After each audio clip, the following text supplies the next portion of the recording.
നമുക്ക് യോധയുടെ പുസ്തകത്തിലേക്ക് തിരിക്കാം. അത് വെളിപ്പാട് പുസ്തകത്തിന് മുമ്പുള്ളതാണ്.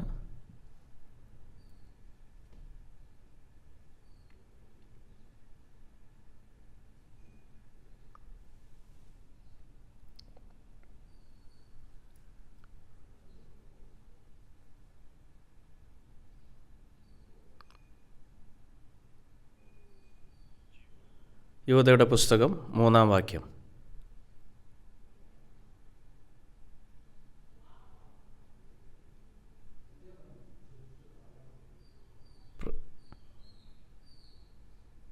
പ്രിയരെ, നമുക്ക് പൊതുവിലുള്ള രക്ഷയെക്കുറിച്ച് നിങ്ങൾക്ക് എഴുതുവാൻ സകല പ്രയത്നവും ചെയ്തതിൽ വിശുദ്ധന്മാർക്ക് ഒരിക്കലായിട്ട് പരമേൽപ്പിച്ചിരിക്കുന്ന വിശ്വാസത്തിന് വേണ്ടി പോരാടേണ്ടതിന് പ്രബോധിപ്പിച്ചെഴുതുവാൻ ആവശ്യമെന്ന് എനിക്ക് തോന്നി.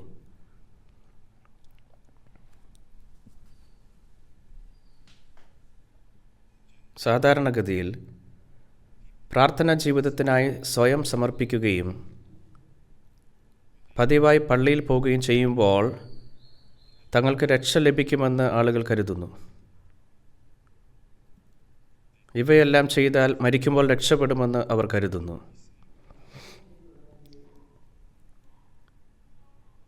ഈ രീതിയിൽ ചിന്തിക്കുന്ന ധാരാളം ആളുകളുണ്ടെന്ന് നമുക്ക് തോന്നും.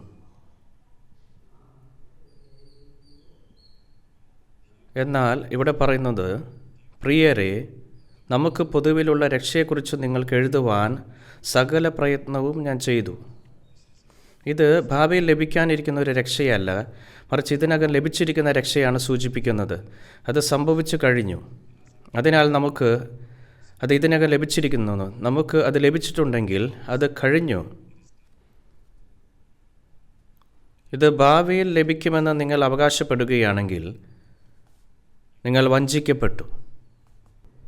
അതിനാൽ നമുക്കിതിനകം ലഭിച്ചിട്ടുള്ള നമുക്ക് പൊതുവിലുള്ള രക്ഷയെക്കുറിച്ച് അത് ഇവിടെ സംസാരിക്കുന്നു. തുടർന്ന് അത് പറയുന്നു, വിശുദ്ധന്മാർക്ക് ഒരിക്കലായിട്ട് പരമേൽപ്പിച്ചിരിക്കുന്ന വിശ്വാസത്തിന് വേണ്ടി പോരാടേണ്ടതിന് പ്രബോധിച്ചെഴുതുവാൻ ആവശ്യമെന്ന് എനിക്ക് തോന്നി. അതിവിടെ പറയുന്നത് എല്ലാവർക്കും ഒരിക്കലായിട്ട് പരമേൽപ്പിച്ചതായി പറയുന്നു. ലളിതമായി പറഞ്ഞാൽ നിങ്ങൾക്ക് ഒരിക്കൽ എന്നേക്കുമായി ആത്മാവിൻ്റെ രക്ഷ ലഭിക്കുന്നു. അതിനാൽ ഒരിക്കൽ ലഭിക്കുന്ന രക്ഷ ആത്മാവിൻ്റെ രക്ഷയാണ്. തുടർന്ന് ജഡത്തിൻ്റെ രക്ഷയുണ്ട്. അത് പിന്നീട് കർത്താവ് മടങ്ങി വരുമ്പോൾ സംഭവിക്കും. നമ്മുടെ ഭൗതിക ശരീരം മരിച്ചതിൽ നിന്ന് ഉയർത്തെഴുന്നേൽപ്പെടും, അല്ലെങ്കിൽ രൂപാന്തരപ്പെടും. നമുക്ക് ബൈബിളിലെ മറ്റൊരു ഭാഗത്തേക്ക് തിരിക്കാം. കൊലോസ്യർ 1-ാം അധ്യായം.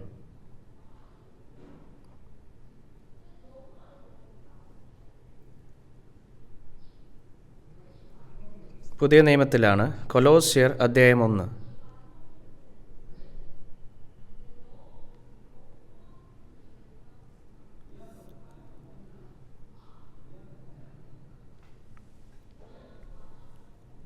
നമുക്ക് 5-6 വാക്യം വായിക്കാം. കൊലോസ്യർ 1-ാം അധ്യായം 5-6 വാക്യങ്ങൾ.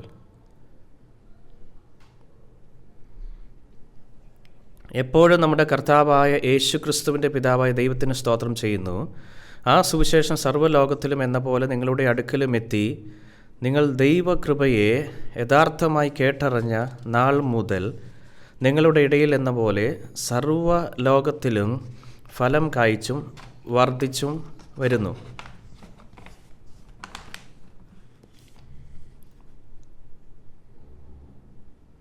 നിങ്ങളിവിടെ നോക്കുകയാണെങ്കിൽ സുവിശേഷത്തിൻ്റെ യഥാർത്ഥ സന്ദേശത്തിൽ നിന്ന് നിങ്ങൾ ഇതിനകം കേട്ടിട്ടുണ്ട് എന്ന് പറയുന്നു.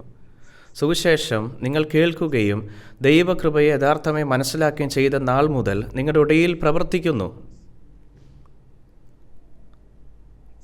ഇത് പറയുന്നു, നിങ്ങൾ അത് കേൾക്കുകയും ശരിയായി മനസ്സിലാക്കുകയും ചെയ്ത നാൾ മുതൽ എന്ന് പറയുന്നു. ഞാനിത് ഉണ്ടാക്കുന്നതല്ല.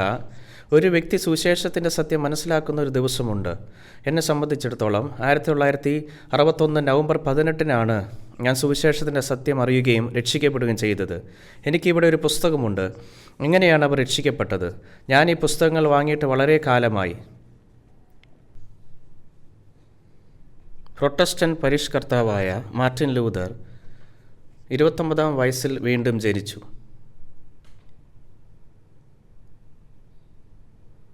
ജർമ്മനിയിലെ വിറ്റൻബർഗിലെ പുരാതന കത്തീഡ്രലിൻ്റെ ഗോപുരത്തിൽ ബൈബിൾ വായിക്കുന്നതിനിടയിലാണ് അദ്ദേഹം വീണ്ടും ജനിച്ചത്.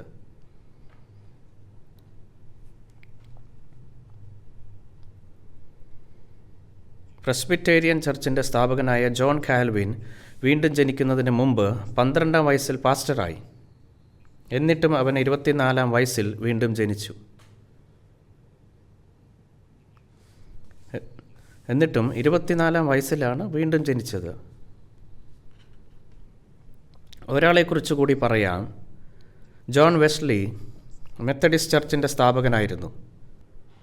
അദ്ദേഹം 1738 മെയ് 24-ന് വൈകുന്നേരം 8:45 രക്ഷിക്കപ്പെട്ടു. സമയം പോലും ഇവിടെ രേഖപ്പെടുത്തിയിട്ടുണ്ട്. നമുക്കെല്ലാവർക്കും മുമ്പേ പോയിട്ടുള്ള ആ വിശ്വാസികൾക്ക് അവർ വീണ്ടും ജനിച്ച ഒരു ദിവസമുണ്ടായിരുന്നുവെന്ന് നാം കാണുന്നു. അവർ വീണ്ടും ജനിക്കുകയും പിന്നീട് വിശ്വാസത്തോടെ ജീവിക്കുകയും ചെയ്തു. എന്തുകൊണ്ടാണ് ഈ ദിവസങ്ങളിൽ ആളുകൾ പറയുന്നത് ഒരു വ്യക്തിക്ക് രക്ഷ അനുഭവപ്പെടുന്ന ഒരു പ്രത്യേക ദിവസം ഇല്ല എന്ന്? നിങ്ങൾ രക്ഷപ്പെട്ടിട്ടുണ്ടോ ഇല്ലയോ എന്ന് നിങ്ങൾ മരിച്ചതിന് ശേഷം മാത്രമേ നിങ്ങൾ കണ്ടെത്തൂ. നിങ്ങൾ അങ്ങനെയാണ് ചിന്തിക്കുന്നതെങ്കിൽ നിങ്ങൾ യേശുവിൽ വിശ്വസിക്കുന്നുവെന്ന് പറയാമോ? യങ്നാക് ചർച്ചിൻ്റെ സ്ഥാപകനായ ഡോക്ടർ ക്യൂങ് ജി ഖാൻ ഒരു ബുക്ക്ലെറ്റിൽ ഒരു വ്യക്തിക്ക് 2 ജന്മങ്ങൾ വേണമെന്ന് എഴുതി. ഒരു അമ്മയുടെ ഗർഭപാത്രത്തിൽ നിന്ന് ജനിച്ച ദിവസമാണ്, മറ്റൊന്ന് നിങ്ങൾ വീണ്ടും ജനിക്കുമ്പോൾ ഉള്ള ദിവസമാണ്. യേശു മരിച്ചവരിൽ നിന്ന് ഉയർത്തെഴുന്നേറ്റതുപോലെ നിങ്ങളുടെ ഉള്ളിൽ ജീവൻ്റെ പുനരുത്ഥാനം പൂർത്തിയാകുമ്പോൾ. ഡോക്ടർ ക്യൂങ് ജിങ് ഹാൻ ഈ പുസ്തകത്തിൽ എഴുതിയത് ഇതാണ്: ഈ പ്രശ്നത്തെക്കുറിച്ച് അറിയാതെ നിങ്ങളുടെ കണ്ണുകളിൽ കമ്പിളി വലിച്ചു കെട്ടി നിങ്ങളുടെ ജീവിതം നയിക്കുന്നതിനേക്കാൾ അപകടകരമായ മറ്റൊന്നുമില്ല. നമുക്ക് എഫേസ്യ ലേഖനത്തിലേക്ക് തിരിക്കാം. 1-ാം അധ്യായം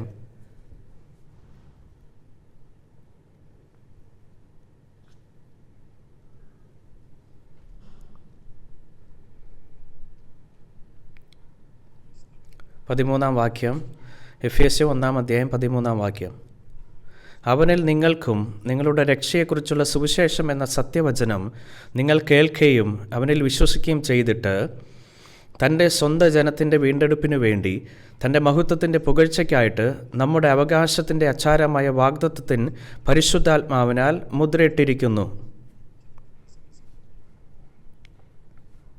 നിങ്ങളിവിടെ നോക്കുകയാണെങ്കിൽ നിങ്ങൾ ആദ്യം കേൾക്കുന്നത് സത്യത്തിൻ്റെ സന്ദേശം, രക്ഷയുടെ സുവിശേഷം എന്ന് നിങ്ങൾക്കിവിടെ കാണുവാൻ കഴിയും. ആദ്യം നിങ്ങൾ കേൾക്കും, എന്നിട്ട് വിശ്വസിക്കും. നിങ്ങൾ വിശ്വസിക്കുന്നു, തുടർന്ന് നിങ്ങൾ വാഗ്ദത്ത പരിശുദ്ധാത്മാവെന്ന മുദ്രയാൽ അടയാളപ്പെടുന്നു. അതിനാൽ നിങ്ങൾ പരിശുദ്ധാത്മാവിനെ സ്വീകരിക്കുന്നുവല്ലേ? ബൈബിളിലെ സത്യം നിങ്ങൾ തിരിച്ചറിയുമ്പോഴാണ് പരിശുദ്ധാത്മാവ് നിങ്ങളിലേക്ക് വരുന്നത്. അതിനാൽ അവൻ നമ്മുടെ അനന്തരാവകാശം ഉറപ്പു നൽകുന്ന നിക്ഷേപമായി മാറിയെന്ന് ഇവിടെ പറയുന്നു. ഇതാണ് സ്വർഗത്തിൻ്റെ അനന്തരാവകാശം ലഭിക്കുവാനുള്ള ഉറപ്പ്. അതുകൊണ്ടാണ് യേശു പറഞ്ഞത്, വീണ്ടും ജനിച്ചിട്ടില്ലെങ്കിൽ ആർക്കും കാണുവാൻ കഴിയില്ല, ആർക്കും ദൈവരാജ്യത്തിൽ പ്രവേശിക്കുവാൻ കഴിയുകയില്ല. ഇതാണ് അദ്ദേഹം പറഞ്ഞത്. ഇത് വളരെ പ്രധാനപ്പെട്ട ഒരു കാര്യമാണ്. നമുക്ക് ലൂക്കോസ് അധ്യായം 13 തിരിക്കാം.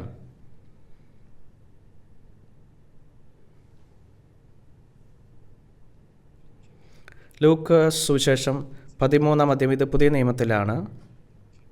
ലൂക്കോസ് 13:22. അവൻ പട്ടണം തോറും ഗ്രാമം തോറും സഞ്ചരിച്ച് യെരുശലേമിലേക്ക് യാത്ര ചെയ്തു.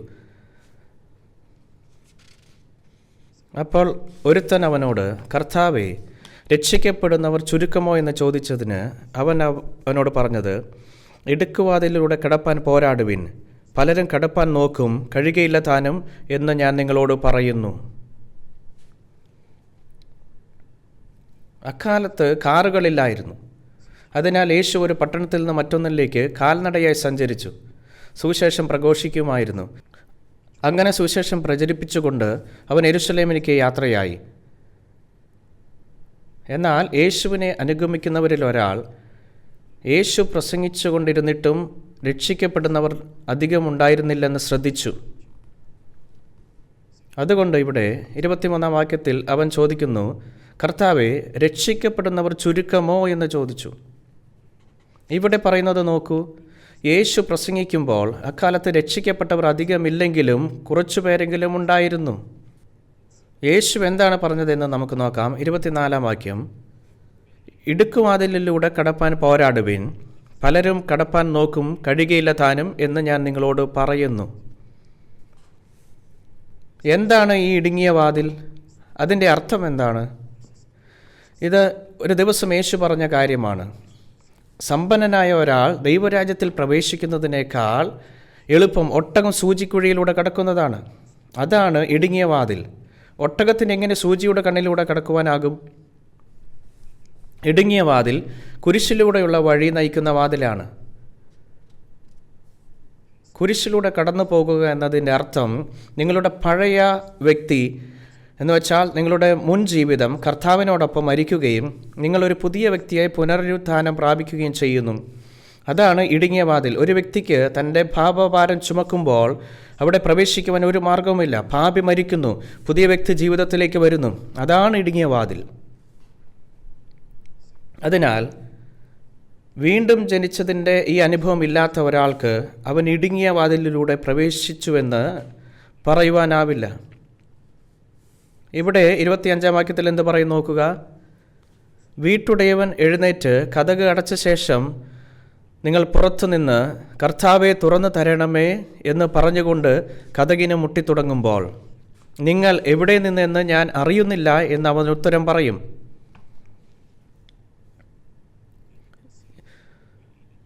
അന്നേരം നിങ്ങൾ പറയും, നിന്റെ മുൻപിൽ ഞങ്ങൾ തിന്നുകയും കുടിക്കുകയും ഞങ്ങളുടെ തെരുക്കളിൽ നീ പഠിപ്പിക്കുകയും ചെയ്തുവല്ലോ എന്ന് പറഞ്ഞു തുടങ്ങും.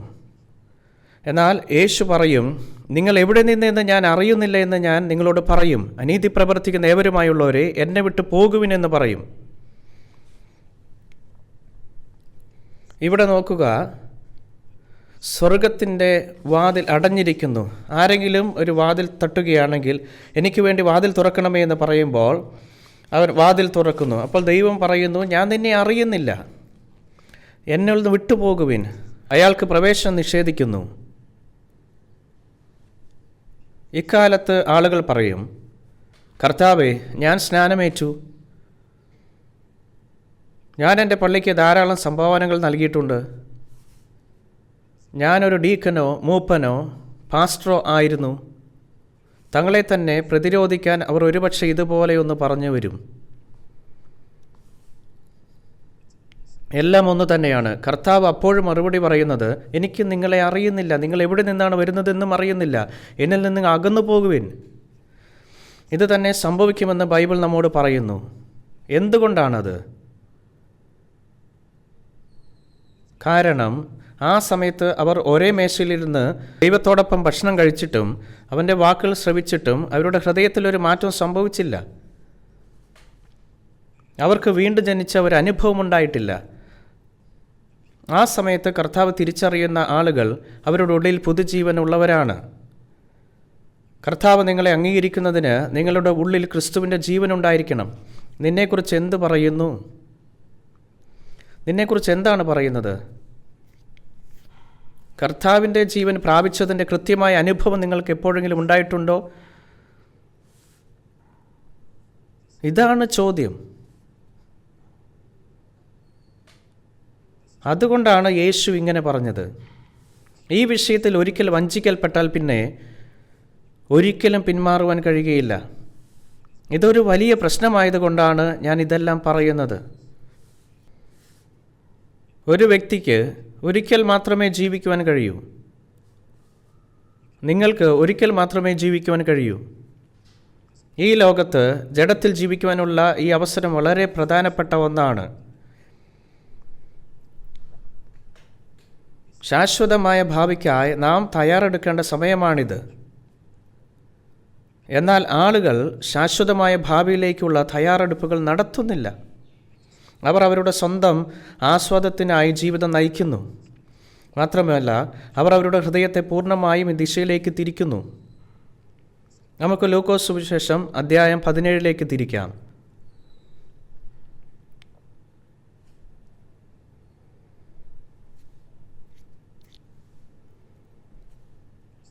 ഇരുപത്തിയാറാം വാക്യം മുതൽ. ലൂക്ക് അധ്യായം 17 26 വാക്യം മുതൽ. നോഹയുടെ കാലത്ത് സംഭവിച്ചതുപോലെ മനുഷ്യപുത്രൻ്റെ നാളിലും ഉണ്ടാകും. നോഹ പെട്ടകത്തിൽ കടന്ന നാൾ വരെ അവർ തിന്നും കുടിച്ചും വിവാഹം കഴിച്ചും വിവാഹത്തിന് കൊടുത്തും പോന്നു. ജലപ്രളയം വന്ന് അവരെല്ലാവരെയും മുടിച്ചു കളഞ്ഞു. ലോത്തിൻ്റെ കാലത്ത് സംഭവിച്ചതുപോലെയും തന്നെ അവർ തിന്നും കുടിച്ചും കൊണ്ട് വിറ്റും നട്ടും പണിതും പോന്നു. എന്നാൽ ലോത്ത് സോദം വിട്ട നാളിൽ ആകാശത്തു നിന്ന് തീയും ഗന്ധവും പെയ്ത് എല്ലാവരെയും മുടിച്ചു കളഞ്ഞു. മനുഷ്യപുത്രൻ വെളിപ്പെടുന്ന നാളിൽ ഔവണ്ണം തന്നെയാകും. യേശു വെളിപ്പെടുമ്പോൾ, അവൻ മടങ്ങി വരുമ്പോൾ, അത് നോഹയുടെ കാലത്തും സോദോമിൻ്റെയും ഗോമോറയുടെയും നാളുകളിലെ പോലെയും ഇതായിരിക്കും. ഇതാണ് അദ്ദേഹം പറഞ്ഞുകൊണ്ടിരുന്നത്. ഇനി നമുക്ക് വീണ്ടും ഉൽപ്പത്തി പുസ്തകത്തിലേക്ക് തിരിക്കാം. നോഹയുടെ വംശപാരമ്പര്യം എന്തെന്നാൽ, നോഹ നീതിമാനും തൻ്റെ തലമുറയിൽ നിഷ്കളങ്കനുമായിരുന്നു. നോഹ ദൈവത്തോടു കൂടെ നടന്നു. ഷേം, ഹാം, യാഫത്ത് എന്ന 3 പുത്രന്മാരെ നോഹ ജനിപ്പിച്ചു. എന്നാൽ ഭൂമി ദൈവത്തിൻ്റെ മുൻപാകെ വഷളായി. ഭൂമി അതിക്രമം കൊണ്ട് നിറഞ്ഞിരുന്നു. ദൈവം ഭൂമിയെ നോക്കി അത് വഷളായി എന്ന് കണ്ടു. സകല ജഡവും ഭൂമിയിൽ തൻ്റെ വഴി വഷളാക്കിയിരുന്നു. മറ്റൊരു വിധത്തിൽ പറഞ്ഞാൽ അവർ ദുഷ്ടന്മാരായിരുന്നു. 13-ാം വാക്യം മുതൽ ദൈവം നോഹയോട് കൽപ്പിച്ചതെന്തെന്നാൽ, സകല ജഡത്തിൻ്റെയും അവസാനം എൻ്റെ മുൻപിൽ വന്നിരിക്കുന്നു. ഭൂമി അവരാൽ അതിക്രമം കൊണ്ട് നിറഞ്ഞിരിക്കുന്നു. ഞാൻ അവരെ ഭൂമിയോടുകൂടെ നശിപ്പിക്കും. നീ ഗോഫർ മരം കൊണ്ട് ഒരു പെട്ടകമുണ്ടാക്കുക. പെട്ടകത്തിന് അറകളുണ്ടാക്കി അകത്തും പുറത്തും കീൽ തേക്കണം. അത് ഉണ്ടാക്കേണ്ടത് എങ്ങനെയെന്നാൽ, പെട്ടകത്തിൻ്റെ നീളം 300 മുഴം, വീതി 50 മുഴം, ഉയരം 30 മുഴം. പെട്ടകത്തിന് കിളിവാതിൽ ഉണ്ടാക്കണം. മേൽ നിന്നൊരു മുഴം താഴെ അതിനെ വയ്ക്കണം. പെട്ടകത്തിൻ്റെ വാതിൽ അതിൻ്റെ വശത്ത് വയ്ക്കണം. താഴത്തെയും 2ാമത്തെയും 3ാമത്തെയും തട്ടായി അതിനെ ഉണ്ടാക്കണം. അക്കാലത്ത് ആളുകൾക്ക് മഴ എന്തെന്നറിയുന്നില്ല, വെള്ളപ്പൊക്കം എന്താണെന്ന് പോലും അവർ അറിയുന്നില്ല. എന്നാൽ നോഹ ദൈവത്തിൻ്റെ ശബ്ദം കേട്ടു. ദൈവം തന്നോട് പറഞ്ഞതനുസരിച്ച് അവനൊരു പെട്ടകം പണിതു. അപ്പോൾ പ്രളയം വന്നു, ലോകം നശിച്ചു. ഇതെല്ലാം എന്തിനെക്കുറിച്ചാണ് പറയുന്നത്? താൻ ഈ ലോകത്തിലേക്ക് മടങ്ങി വരുമ്പോൾ അത് നോഹയുടെ കാലത്തെ പോലെ ആയിരിക്കുമെന്ന് യേശു പറഞ്ഞു. ഇതാണ് അദ്ദേഹം പറഞ്ഞത്. മഹാപ്രളയത്തിൻ്റെ കാലത്ത് ലോകം മുഴുവൻ ന്യായവിധിയുടെ കീഴിലായി. യേശു വീണ്ടും വരുമ്പോൾ ലോകം മുഴുവൻ വരാനിരിക്കുന്ന ന്യായവിധിയുടെ നിഴലാണിത്. ബൈബിൾ വിശ്വസിക്കാത്തവരുടെ കാര്യം തീർച്ചയായും ഇതായിരിക്കും. എന്നാൽ ബൈബിൾ കയ്യിൽ വെച്ചുകൊണ്ട് പള്ളിയിൽ പോകുന്നവരിൽ പോലും യേശുവിൻ്റെ 2ാം വരവ് എങ്ങനെയായിരിക്കുമെന്ന് വിശ്വസിക്കാത്തവരുണ്ട്. ദൈവം സ്നേഹമാണെന്ന് പറഞ്ഞ് വാദിക്കുന്നവരുമുണ്ട്. പിന്നെ എങ്ങനെ ലോകത്തെ വിധിക്കും? അദ്ദേഹത്തിന് ഇത് ചെയ്യാൻ കഴിയില്ലെന്ന് അവർ പറയുന്നു. ഇത് പറയുന്ന ചില ദൈവശാസ്ത്രജ്ഞന്മാർ പോലുമുണ്ട്. ദൈവവചനം എപ്പോഴും സത്യമാണെന്ന് നാം ഓർക്കേണ്ടതുണ്ട്. ഈ ലോകത്തുള്ള എല്ലാവരും ഒന്നുകിൽ ദൈവത്തിൻ്റേതാണ്, അല്ലെങ്കിൽ പിശാചിൻ്റേതാണ്. അത് ഒന്നോ മറ്റോ അടുത്തതാണ്, മധ്യനിരയില്ല. 1 യോഹന്നാൻ 3-ാം അധ്യായം 8-ാം വാക്യത്തിൽ ഇപ്രകാരം പറയുന്നു, പാപം ചെയ്യുന്നവൻ പിശാചിൽ നിന്നുള്ളവനാണെന്ന് പറയുന്നു. രക്ഷിക്കപ്പെട്ടവരും ദൈവമക്കളുമായി തീർന്നവരും ഒഴികെ മറ്റെല്ലാവരും പിശാചിനുള്ളവരാണ്. അതിനാൽ ന്യായവിധിയിൽ നിന്ന് രക്ഷപ്പെടുവാൻ കഴിയില്ല. ന്യായവിധി ഉണ്ടാകില്ലെന്ന് ആരെങ്കിലും നിങ്ങളോട് പറഞ്ഞാൽ അവർ നിങ്ങളെ വഞ്ചിക്കുകയാണ്. ലൂക്കോസ് 17-ാം അധ്യായത്തിലേക്ക് നമുക്ക് മടങ്ങി വരാം. 26-ാം വാക്യം മുതൽ, നോഹയുടെ കാലത്ത് സംഭവിച്ചതുപോലെ മനുഷ്യപുത്രൻ്റെ നാളിലും ഉണ്ടാകും. നോഹ പെട്ടകത്തിൽ കടന്ന നാൾ വരെ അവർ തിന്നും കുടിച്ചും വിവാഹം കഴിച്ചും വിവാഹത്തിന് കൊടുത്തും പോന്നു. ജലപ്രളയം വന്ന് അവരെല്ലാവരെയും മുടിച്ചു കളഞ്ഞു. ലോത്തിൻ്റെ കാലത്ത് സംഭവിച്ചതുപോലെയും തന്നെ അവർ തിന്നും കുടിച്ചും കൊണ്ട് വിറ്റും നട്ടും പണിതും പോന്നു. എന്നാൽ ലോത്ത് സോദം വിട്ട നാളിൽ ആകാശത്തുനിന്ന് തീയും ഗന്ധവും പെയ്ത് എല്ലാവരെയും മുടിച്ചു കളഞ്ഞു. ഇപ്പോൾ ഇവിടെ എന്താണ് പറയുന്നത് നോക്കുക. യഹോവയുടെ കാലത്തെ ആളുകൾ മോഷണം പോലുള്ള ഭയങ്കരമായ പാപങ്ങൾ ചെയ്തുകൊണ്ടാണ് നശിപ്പിക്കപ്പെട്ടതെന്ന് യേശു പറഞ്ഞില്ല. അവർ തിന്നും കുടിച്ചും കല്യാണം കഴിച്ചും കല്യാണത്തിന് കൊടുത്തും പോന്നു. വാങ്ങിയും വിറ്റും നട്ടും പിടിപ്പിച്ചും വീട് പണിതും പോന്നു. എന്നാൽ അപ്പോഴാണ് അവർ നശിക്കപ്പെട്ടത്. അതാണ് യേശു ഇവിടെ പറയുന്നത്. അങ്ങനെയെങ്കിൽ തിന്നുകയോ കുടിക്കുകയോ വിവാഹം കഴിക്കുകയോ വീട് പണിയുകയോ ചെയ്യുന്നത് പാപമാണോ? നിങ്ങളിവിടെ സൂക്ഷിച്ച് നോക്കുകയാണെങ്കിൽ ഈ പ്രവൃത്തികൾ പാപങ്ങളാണെന്ന് പറയുന്നില്ല എന്ന് നിങ്ങൾക്ക് കാണുവാൻ കഴിയും. എല്ലാവരും പ്രഭാത ഭക്ഷണവും ഉച്ചഭക്ഷണവും അത്താഴം എല്ലാം കഴിക്കുന്നു.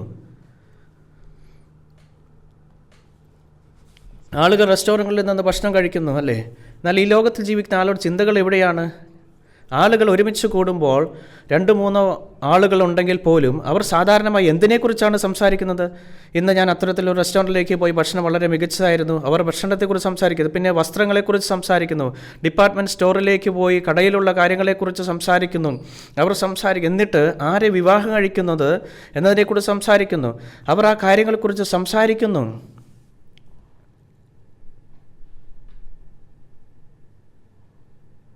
അവർ ഒരുമിച്ച് കൂടുമ്പോൾ അവർ എവിടെ പോകുമെന്നതിനെക്കുറിച്ച് സംസാരിക്കും. അല്ലെങ്കിൽ ബിസിനസ്സുകളെക്കുറിച്ചും ധാരാളം പണം സമ്പാദിക്കുന്നതിനെക്കുറിച്ചും സംസാരിക്കും. അവർ ഒരുമിച്ച് കൂടുമ്പോൾ ഇതാണ് അവർ സംസാരിക്കുന്നത്.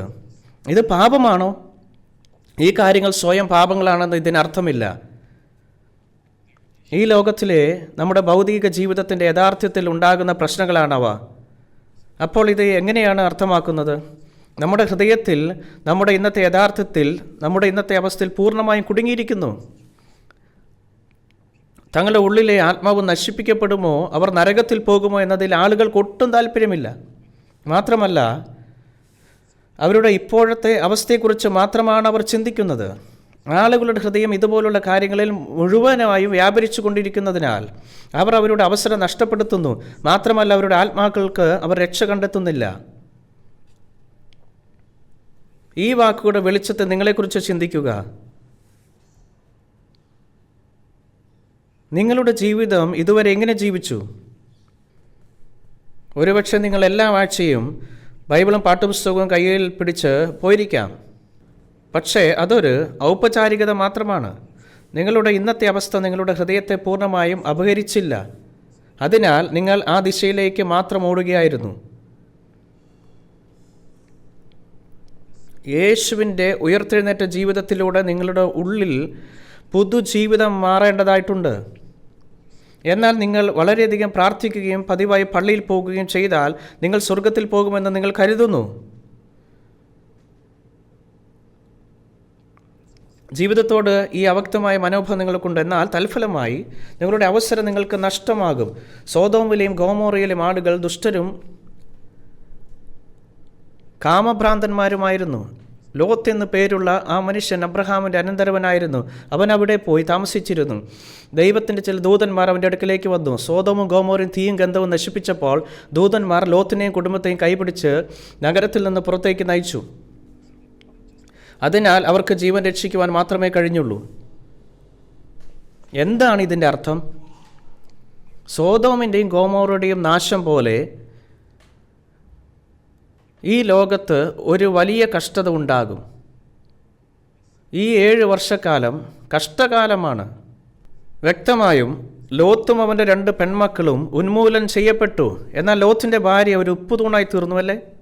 സോദോമും ഗോമോറയും നശിപ്പിക്കപ്പെട്ടതിന് തൊട്ടു മുൻപ് ലോത്തിനെയും കുടുംബത്തെയും നഗരത്തിന് പുറത്തേക്ക് കൊണ്ടുപോയി. ഇത് വരുവാനുള്ളതിൻ്റെ നിഴലാണ്. ഈ ലോകം തീർച്ചയായും ഭാവിയിൽ ഒരു ഘട്ടത്തിൽ വിധിക്കപ്പെടും. എന്നാൽ ആത്മാക്കൾ രക്ഷിക്കപ്പെട്ട ആളുകളുണ്ട്. എന്നിട്ടും അവർ ലോത്തിൻ്റെ ഭാര്യയെപ്പോലെയാണ്.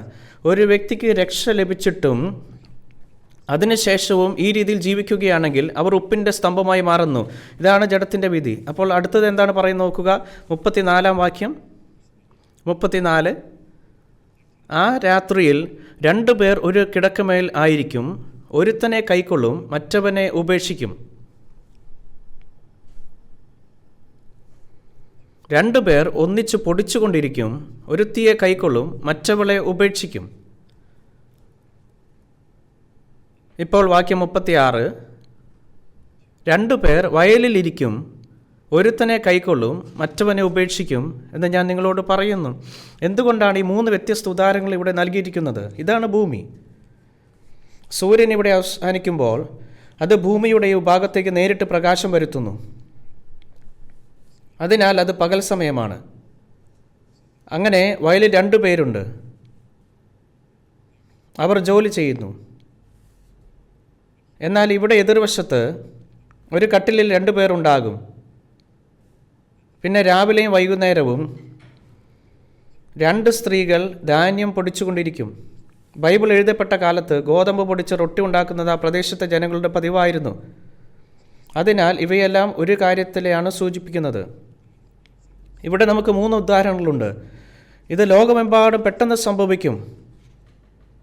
2 പേരിൽ ഒരാളെ എടുക്കും. ഒരെണ്ണം എടുത്ത് ഭൂമുഖത്തു നിന്ന് അപ്രത്യക്ഷമാകും. അവർ എടുക്കപ്പെടുമെന്ന് പറയുമ്പോൾ അത് വരവിനെക്കുറിച്ചാണ് സൂചിപ്പിക്കുന്നത്. ഒരെണ്ണം എടുക്കപ്പെടുകയും മറ്റേത് ഉപേക്ഷിക്കപ്പെടുകയും ചെയ്തു. അവശേഷിക്കുന്നവരെല്ലാം ഈ ലോകത്തിന്മേൽ വരുവാനിരിക്കുന്ന ഉപദ്രവത്തിലേക്ക് പ്രവേശിക്കും. അവരുടെ നെറ്റിയിലോ കയ്യിലോ ഒരു അടയാളം ലഭിക്കും. അവർ വിധിക്കപ്പെടും. പിന്നീട് അവർ നരകത്തിൽ അവസാനിക്കും. ഈ സമയത്ത് നിങ്ങളുടെ മനസ്സാക്ഷിയിൽ ഈ ചോദ്യത്തിന് ഉത്തരം നൽകുക: ഈ രാത്രിയിൽ കർത്താവ് മടങ്ങി വന്നാൽ നിങ്ങൾ എടുക്കപ്പെടുന്നവരിൽ ഒരാളാകുമോ, അതോ ഉപേക്ഷിക്കപ്പെടുന്നവരിൽ ഒരാളാകുമോ?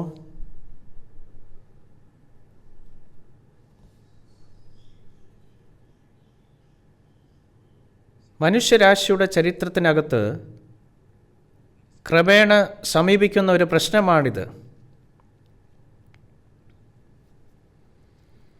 എന്നാൽ ആളുകൾക്ക് ബൈബിൾ അറിയില്ല, അല്ലെങ്കിൽ ബൈബിൾ വിശ്വസിക്കുന്നില്ല. ഒരു ദിവസം ഈ പ്രശ്നം അവരുടെ കൺമുന്നിൽ പെട്ടെന്ന് ഉടലെടുക്കും. പക്ഷേ അവർക്ക് ഇത് പൂർണ്ണമായും അറിയില്ല. മാത്രമല്ല, അവർ ചിരിച്ചും തമാശ പറഞ്ഞും തിന്നും കുടിച്ചും വിവാഹം കഴിച്ചും വിവാഹത്തിൽ കൊടുത്തും പോരും. എന്നാൽ നിങ്ങൾ ഭക്ഷിക്കുമ്പോഴും കുടിക്കുമ്പോഴും വിവാഹം കഴിക്കുമ്പോഴും വാങ്ങുമ്പോഴും വിൽക്കുമ്പോഴും നിങ്ങളുടെ ആത്മാവ് എടുത്തുകൊള്ളപ്പെടുവാൻ തയ്യാറായിരിക്കണം. ഇത് വളരെ പ്രധാനപ്പെട്ട ഒരു കാര്യമാണ്.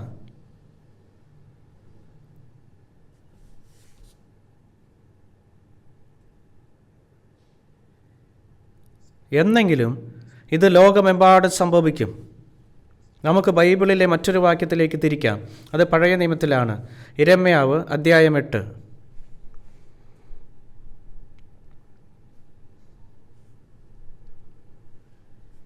യിരെമ്യാവ് അധ്യായം 8. യിരെമ്യാവ് അധ്യായം 8.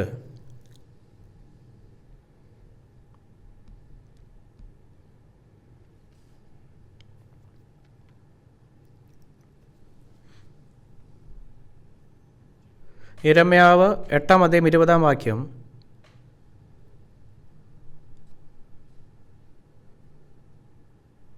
എനിക്ക് ശേഷം ഇത് ആവർത്തിക്കുക. കൊയ്ത്ത് കഴിഞ്ഞു, ഫലശേഖരവും കഴിഞ്ഞു, നാമോ രക്ഷിക്കപ്പെട്ടതുമില്ല. ഇത് പറയുന്നതൊരു വിചിത്ര കാര്യമാണല്ലേ? നിങ്ങൾ ഈ വാക്ക് വായിച്ചാലും അവർ എന്താണ് പറയുന്നത് നിങ്ങൾക്ക് മനസ്സിലാകുകയില്ല. കൊയ്ത്ത് കഴിഞ്ഞു, വേനലും അവസാനിച്ചു എന്ന് പറയുവാൻ കൊയ്ത്തും വേനലും രക്ഷയും തമ്മിൽ എന്ത് ബന്ധമാണുള്ളത്? ബൈബിൾ കാലഘട്ടത്തിൽ ബാർലിയോ ഗോതമ്പോ വിളവെടുക്കുന്നത് പതിവായിരുന്നു. അതിനാൽ ഇവിടെ പരാമർശിച്ചിരിക്കുന്ന വിളവെടുപ്പ് വേനൽക്കാലത്ത് നടക്കുന്നതായിരുന്നു. അതുകൊണ്ട് വിളവെടുപ്പ് കഴിഞ്ഞുവെന്ന് പറയുമ്പോൾ വേനൽ അവസാനിച്ചു എന്നാണ് അതിന് അർത്ഥമാക്കുന്നത്. എന്നെങ്കിലും ഉപേക്ഷിക്കപ്പെട്ട ഈ ആളുകൾ പറയും, കൊയ്ത്ത് കഴിഞ്ഞു, വേനലും അവസാനിച്ചു, പക്ഷേ ഞങ്ങളോ രക്ഷിക്കപ്പെട്ടിട്ടില്ല. അവർ നിരാശയുടെ ഒരു വലിയ നെടുവീർപ്പിൽ പുറപ്പെടും. അവർ നെഞ്ചടിച്ച് കരയും. വിളവെടുപ്പ് കഴിഞ്ഞു, വേനൽ അവസാനിച്ചു, പക്ഷെ ഞങ്ങൾ മാത്രം രക്ഷിക്കപ്പെട്ടില്ലല്ലോ. അവർക്ക് അവരുടെ കാര്യങ്ങളിൽ അങ്ങേയറ്റം കയ്പുണ്ടാകും. ആകാശം തങ്ങളുടെ മേൽ പതിച്ചതുപോലെ അവർക്ക് അനുഭവപ്പെടും. ഭാവി അഗാധമായ അന്ധകാരമല്ലാതെ മറ്റൊന്നുമല്ല. വളരെ ഗുരുതരമായ ഈ പ്രശ്നം അവർ സ്വയം അഭിമുഖീകരിക്കും.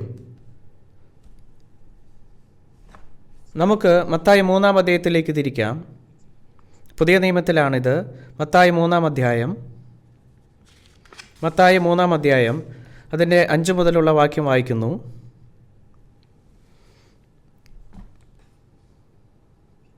അന്ന് യെരൂശലേമ്യരും യഹൂദ്യദേശക്കാരൊക്കെയും യോർദാൻ്റെ ഇരുകരയുമുള്ള എല്ലാ നാട്ടുകാരും പുറപ്പെട്ട് അവൻ്റെ അടുക്കൽ ചെന്ന് തങ്ങളുടെ പാപങ്ങളെ ഏറ്റുപറഞ്ഞുകൊണ്ട് യോർദാൻ നദിയിൽ അവനാൽ സ്നാനമേറ്റു.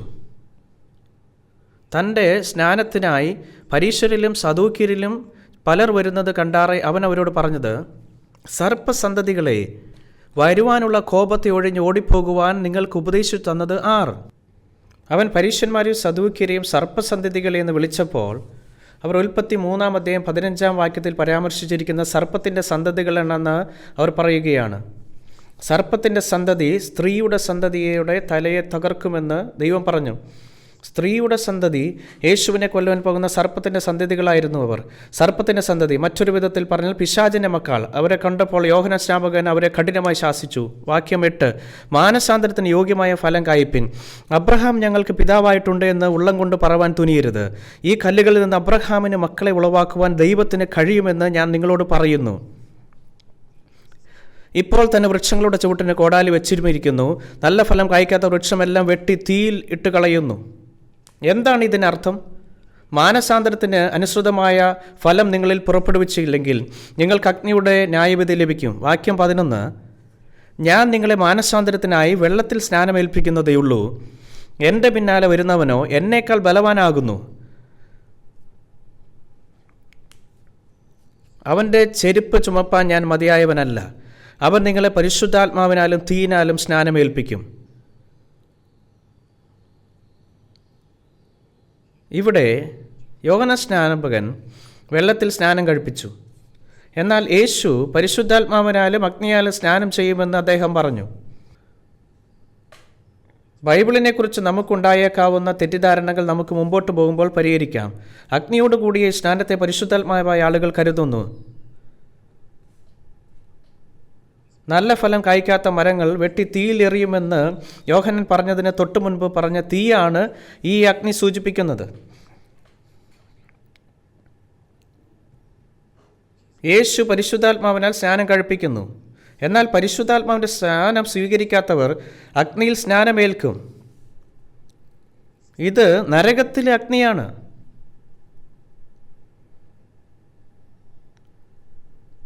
എന്നാൽ ചില ആളുകൾ പരിശുദ്ധാത്മാവിൻ്റെ സ്നാനത്തെക്കുറിച്ച് ചിന്തിക്കുന്നില്ല.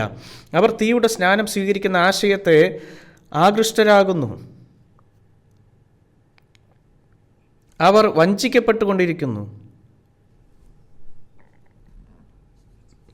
ദൈവവചനത്തിലെ സത്യം നിങ്ങൾ തിരിച്ചറിയുമ്പോഴാണ് നിങ്ങൾ പരിശുദ്ധാത്മാവിനാൽ സ്നാനം സ്വീകരിക്കുന്നത്. നിങ്ങൾ തീർച്ചയായും പരിശുദ്ധാത്മാവിനാൽ സ്നാനം സ്വീകരിക്കണം. ഇല്ലെങ്കിൽ നിങ്ങൾ പതിരാകും. ഇനി അടുത്ത വാക്യമായ 12 വാക്യം നമുക്ക് നോക്കാം. വീശുമുറം അവൻ്റെ കയ്യിലുണ്ട്. അവൻ കളത്തെ മുറ്റും വെടിപ്പാക്കി ഗോതമ്പ് കളപ്പുരയിൽ കൂട്ടിവെക്കുകയും പതിർ കെടാത്ത തീയിൽ ഇട്ട് ചുട്ടുകളയുകയും ചെയ്യും. ഈ തീയിൽ ജ്വലിക്കുന്നതാണ് അഗ്നിയുടെ സ്നാനം.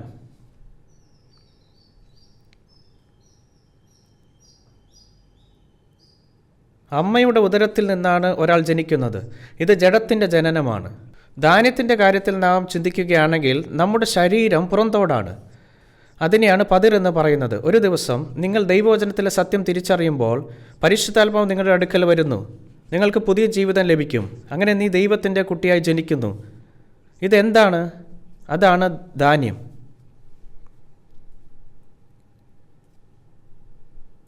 പിന്നെ ഒരു ദിവസം ഗോതമ്പ് വിളവെടുക്കുകയും വിത്തുകൾ കളപ്പുരയിൽ ശേഖരിക്കുകയും ചെയ്യും. അതുകൊണ്ട് അത് പറയുന്നു, കൊയ്ത്ത് കഴിഞ്ഞ് വേനൽ അവസാനിച്ചു.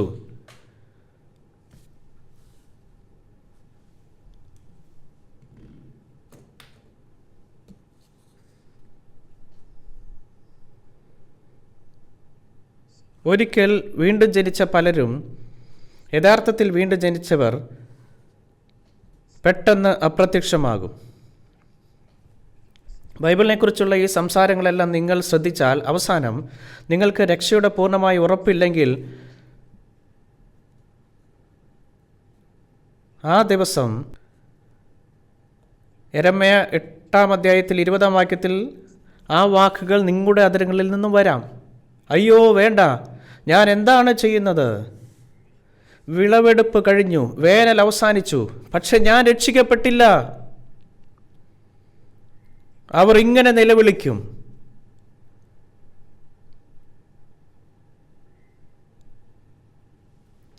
അവൻ പതിർ കെടാത്ത തീയിൽ ദഹിപ്പിക്കും.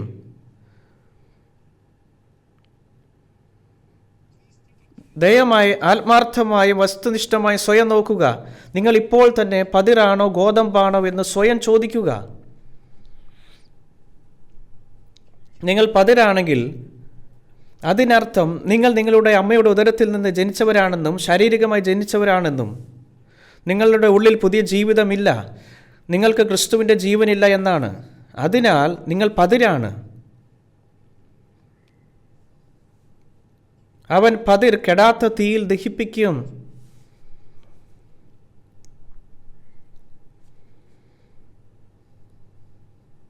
ഇക്കാരണത്താൽ നിങ്ങൾ എത്ര തിരക്കിലാണെങ്കിലും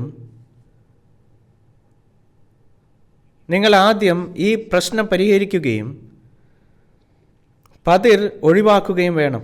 അങ്ങനെ നിങ്ങൾക്ക് ഗോതമ്പായി ജീവിക്കുവാൻ കഴിയും. ഈ ലോകത്തിലെ ഏറ്റവും പ്രധാനപ്പെട്ട കാര്യമാണിത്. നമുക്ക് 1 കൊരിന്ത്യർ അധ്യായം 15 തിരിക്കാം.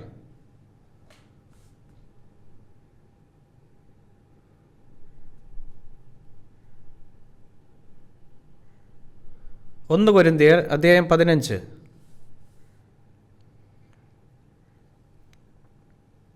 അധ്യായം 15 1 കൊരിന്ത്യർ അധ്യായം 15 വാക്യം 51. ഞാൻ ഒരു മർമ്മം നിങ്ങളോട് പറയാം. മനുഷ്യരാശിയുടെ ചരിത്രത്തിൽ ഇതുവരെ വെളിപ്പെടാത്ത ഒരു രഹസ്യമുണ്ട്. നാം എല്ലാവരും നിദ്ര കൊള്ളുകയില്ല. എന്നാൽ അന്ത്യകാഹളനാദത്തിങ്കൽ പെട്ടെന്ന് കണ്ണിമയ്ക്കുന്നതിനിടയിൽ നാം എല്ലാവരും രൂപാന്തരപ്പെടും. കാഹളം ധ്വനിക്കും. മരിച്ചവർ അക്ഷയരായി ഉയർക്കുകയും നാം രൂപാന്തരപ്പെടുകയും ചെയ്യും. നമ്മൾ രൂപാന്തരപ്പെടുമെന്ന് ഇവിടെ പറയുന്നു. ഉള്ളിൽ ഗോതമ്പ് മണിയായി മാറിയവരുടെ മാത്രം അവസ്ഥയാണിത്. ഇതാണിത് പറയുന്നത്. നിങ്ങളിത് കേൾക്കുമ്പോൾ ഇത് കുറച്ച് അവ്യക്തമായി നിങ്ങൾക്ക് തോന്നാം. ഇത് എങ്ങനെ സംഭവിക്കുമെന്ന് നിങ്ങൾ ചിന്തിച്ചേക്കാം. എന്നാൽ നിങ്ങൾ ആദ്യം അറിയേണ്ട ഒരു കാര്യം, മുഴുവൻ ബൈബിളും സത്യമാണെന്നതാണ്. ഇത് സത്യമാണ്. അതിനാൽ ബൈബിൾ പറയുന്ന ഓരോ വാക്കും നിങ്ങൾ ഹൃദയത്തിൽ അംഗീകരിക്കുകയും വിശ്വസിക്കുകയും വേണം. നിങ്ങൾ അങ്ങനെ ചെയ്യുകയാണെങ്കിൽ അത് എന്താണ് പറയുന്നതെന്ന് ക്രമേണ നിങ്ങളുടെ ഹൃദയത്തിൽ മനസ്സിലാക്കും. നിങ്ങൾക്കിത് മനസ്സിലാക്കുവാൻ കഴിയും.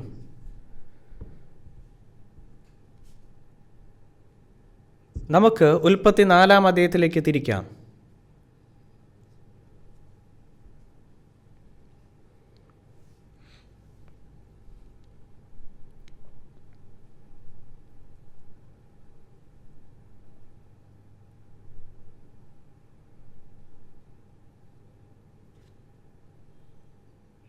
നമുക്ക് 1-ാം വാക്യം മുതൽ വായിക്കാം. അനന്തരം മനുഷ്യൻ തൻ്റെ ഭാര്യയെ ഹവ്വയെ പരിഗ്രഹിച്ചു. അവൾ ഗർഭം ധരിച്ചു, കയീനെ പ്രസവിച്ചു. യഹോവയാൽ എനിക്കൊരു പുരുഷപ്രജ ലഭിച്ചു എന്ന് പറഞ്ഞു. പിന്നെ അവൾ അവൻ്റെ അനുജനായ ഹാബേലിനെ പ്രസവിച്ചു. ഹാബേൽ ആട്ടിടയനും കയീൻ കൃഷിക്കാരനുമായി തീർന്നു. കുറേ കാലം കഴിഞ്ഞിട്ട് കയീൻ നിലത്തെ അനുഭവത്തിൽ നിന്ന് യഹോവയ്ക്ക് ഒരു യാഗപീഠം കൊണ്ടുവന്നു. ഹാബേലും ആട്ടിൻകൂട്ടത്തിലെ കടിഞ്ഞൂലുകളിൽ നിന്ന് അവയുടെ മേധസ്സിൽ നിന്ന് തന്നെ ഒരു വഴിപാട് കൊണ്ടുവന്നു. യഹോവ ഹാബേലിലും അവൻ്റെ വഴിപാടിലും പ്രസാദിച്ചു. ഇവിടെ പറയുന്ന നോക്ക്, ദൈവം അംഗീകരിച്ചു എന്ന് പറയുമ്പോൾ അതിനർത്ഥം ദൈവം അതിൽ സന്തോഷിച്ചുവെന്നാണ്. കയീനിലും അവൻ്റെ വഴിപാടിലും പ്രസാദിച്ചില്ല. കയീന് ഏറ്റവും കോപമുണ്ടായി, അവൻ്റെ മുഖം വാടി. എന്നാൽ യഹോവ കയീനോട്, നീ കോപിക്കുന്നത് എന്തിന്? നിന്റെ മുഖം വാടുന്നതും എന്ത്? നീ നന്മ ചെയ്യുന്നുവെങ്കിൽ പ്രസാദമുണ്ടാകുകയില്ലയോ? നീ നന്മ ചെയ്യുന്നില്ലെങ്കിലോ പാപം വാതിൽക്കൽ കിടക്കുന്നു, അതിൻ്റെ ആഗ്രഹം നിങ്കിലേക്കാകുന്നു, നീയോ അതിനെ കീഴടക്കണമെന്ന് കൽപ്പിച്ചു. നമുക്ക് ആദ്യം 3-ാം അധ്യായം 15-ാം വാക്യം ഉൽപ്പത്തിയിൽ വായിക്കാം. അതിനുശേഷം ഞാൻ ഇതിനെക്കുറിച്ച് സംസാരിക്കാം. ഉൽപ്പത്തി 3-ന്റെ 15-ാം വാക്യം. ഞാൻ നിനക്കും സ്ത്രീക്കും നിന്റെ സന്തതിക്കും അവളുടെ സന്തതിക്കും തമ്മിൽ ശത്രുത്വമുണ്ടാകും. അവൻ നിന്റെ തലയെ തകർക്കും, നീ അവൻ്റെ കുതികാൽ തകർക്കും.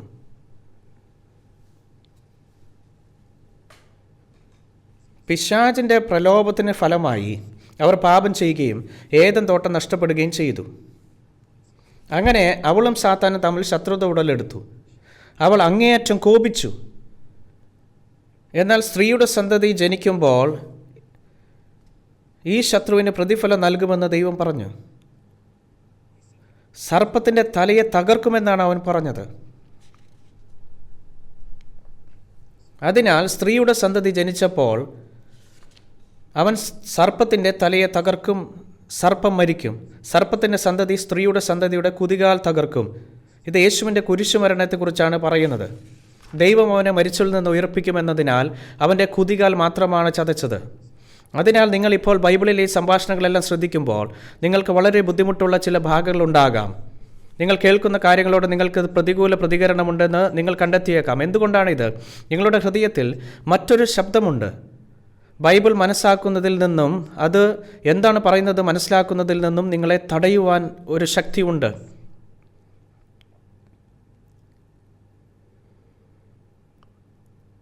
നിങ്ങൾ ഇത് അംഗീകരിക്കേണ്ടതുണ്ട്. ഇത് പാപത്തിൻ്റെ നിയമമാണ്. ഇത് പിശാചിനാൽ നിന്ന് വരുന്നതാണ്. ഇപ്പോൾ ഉൽപ്പത്തി 4-ാം അധ്യായം 1-ാം വാക്യത്തിൽ എന്താണ് പറയുന്നതെന്ന് നോക്കാം. അനന്തരം മനുഷ്യൻ തൻ്റെ ഭാര്യയായ ഹവ്വയെ പരിഗ്രഹിച്ചു, അവൾ ഗർഭം ധരിച്ചു കയീനെ പ്രസവിച്ചു. യഹോവയാൽ എനിക്കൊരു പുരുഷപ്രജ ലഭിച്ചു എന്ന് അവൾ പറഞ്ഞു. ഇപ്പോൾ ഇവിടെ പറയുന്നത് നോക്കൂ. ഇപ്പോൾ ഞാൻ കർത്താവിൽ നിന്നൊരു പുത്രനെ പ്രാപിച്ചിരിക്കുന്നു. ഇതാണ് എൻ്റെ ശത്രുവിന് പ്രതിഫലം നൽകുന്ന സന്തതി. അങ്ങനെ അവൾ അവന് കയീൻ എന്ന് പേരിട്ടു. അവൾ വഞ്ചിക്കപ്പെട്ടിരുന്നു. അവൾ ദൈവത്തിൻ്റെ വാക്കുകൾ തിരിച്ചറിഞ്ഞില്ല. ഈ പുത്രൻ ദൈവം പറഞ്ഞ സന്തതിയായിരുന്നില്ല. ഈ മകൻ പിശാചിൻ്റെ സന്തതിയായിരുന്നു. അങ്ങനെ അവൾക്കൊരു മകനുണ്ടായി. എന്നാൽ വളരെ കാലം കഴിഞ്ഞിട്ടും ഈ മകൻ അവളുടെ ശത്രുവിന് പകരം നൽകിയില്ല. പിന്നെ അവൾക്ക് മറ്റൊരു മകനുണ്ടായി. വാക്യം 2. പിന്നെ അവൾ അവൻ്റെ അനുജനായ ഹാബേലിനെ പ്രസവിച്ചു. ഹാബേൽ ആട്ടിടയനും കയീൻ കൃഷിക്കാരനുമായി തീർന്നു. ഈ 2 ആൺമക്കളും വ്യത്യസ്ത ജോലികളായിരുന്നു. കയീൻ തൻ്റെ വിളവുകളിൽ ചിലത് വിളവെടുക്കുകയും ദൈവത്തിന് ബലിയർപ്പിക്കുകയും ചെയ്തു. അക്കാലത്ത് ആളുകൾ ആരാധിച്ചിരുന്ന രീതിയായിരുന്നു ഇതുപോലുള്ള യാഗമർപ്പിച്ചുകൊണ്ട്. കയീൻ തൻ്റെ വിളകളിൽ കുറച്ച് കൊണ്ടുവന്ന് ദൈവത്തിന് സമർപ്പിച്ചു. ഹാബേൽ ഒരു കുഞ്ഞാടിനെ അറുത്ത് ദൈവത്തിന് സമർപ്പിച്ചു. എന്നാൽ ദൈവം കയീൻ്റെ വഴിപാട് സ്വീകരിച്ചില്ല. എന്തുകൊണ്ടാണ് ദൈവം കയീൻ്റെ വഴിപാട് സ്വീകരിക്കാത്തത്?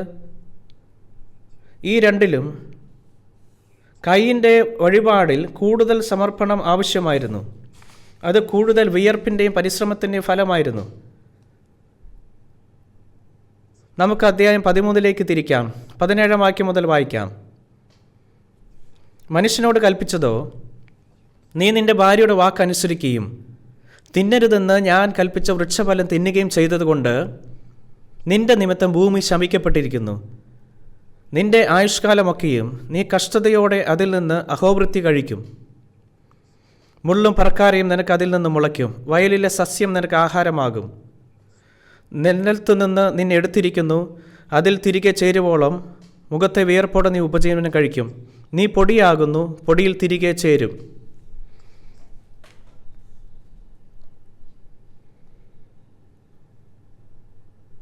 കയീൻ തൻ്റെ ജോലിയിലെല്ലാം ഉൾപ്പെടുത്തി വളരെയധികം അധ്വാനിച്ചും വിയർപ്പും മണ്ണിൻ്റെ ഫലങ്ങളിലൂടെ വഴിപാട് കൊണ്ടുവന്നു. എന്നാൽ അവൻ ഈ വഴിപാട് ദൈവത്തിന് കൊണ്ടുവന്നപ്പോൾ ദൈവം അത് നിരസിച്ചു.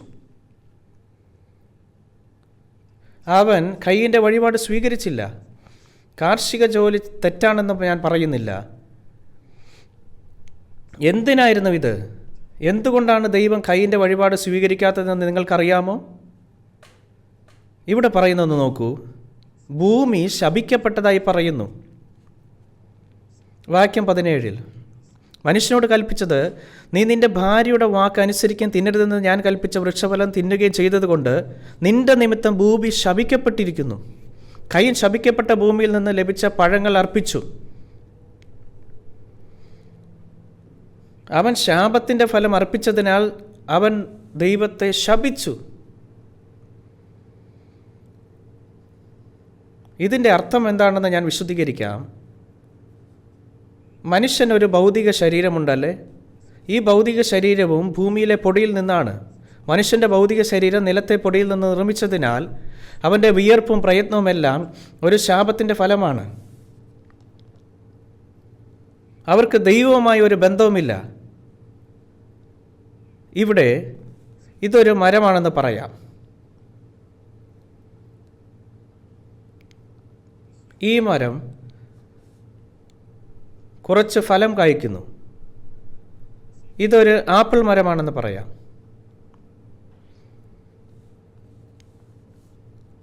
ഈ വൃക്ഷത്തിൽ ആപ്പിൾ കായ്ച്ചിട്ടുണ്ടെങ്കിൽ അതൊരു ആപ്പിൾ മരമാണ്. ഇനി ഞാനൊരു ചോദ്യം ചോദിക്കട്ടെ.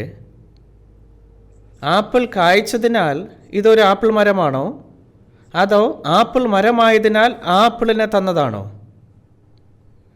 ഇത് രണ്ടും ഒരുപോലെ തോന്നുമെങ്കിലും യഥാർത്ഥത്തിൽ ഒരു ചെറിയ വ്യത്യാസമുണ്ട്. ആദ്യം ആപ്പിൾ മരമായത് കൊണ്ടാണ് ഇപ്പോൾ ആപ്പിൾ കായ്ക്കുന്നത്. ഇപ്പോൾ ഇതൊരു പാപവൃക്ഷമാണെന്ന് നമുക്ക് പറയാം. ഈ മരം ഒരു പാപവൃക്ഷമാണ്. അങ്ങനെയെങ്കിൽ ഈ പഴം എന്തായിരിക്കും?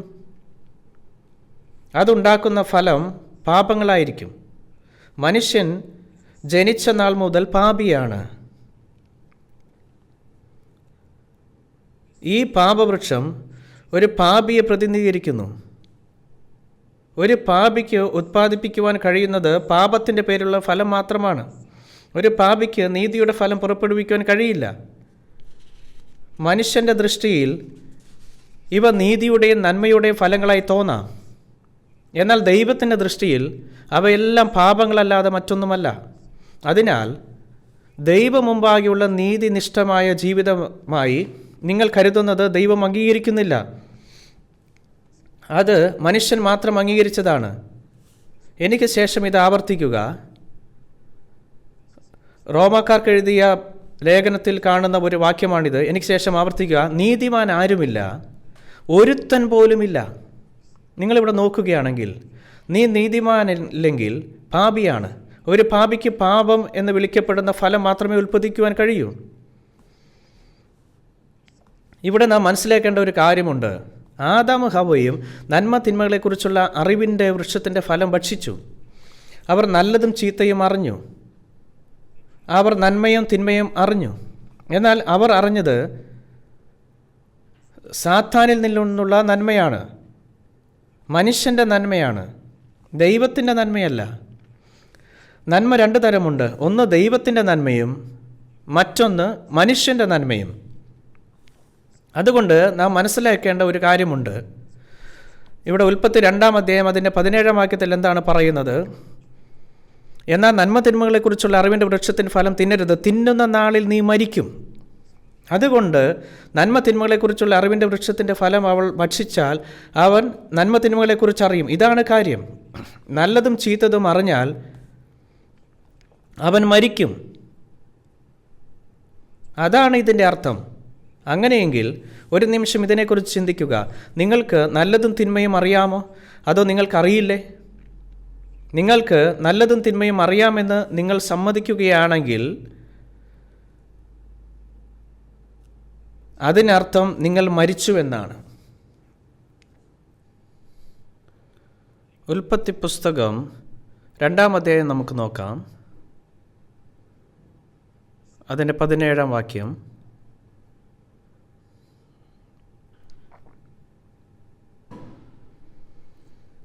എനിക്ക് ശേഷം ഇത് ആവർത്തിക്കുക.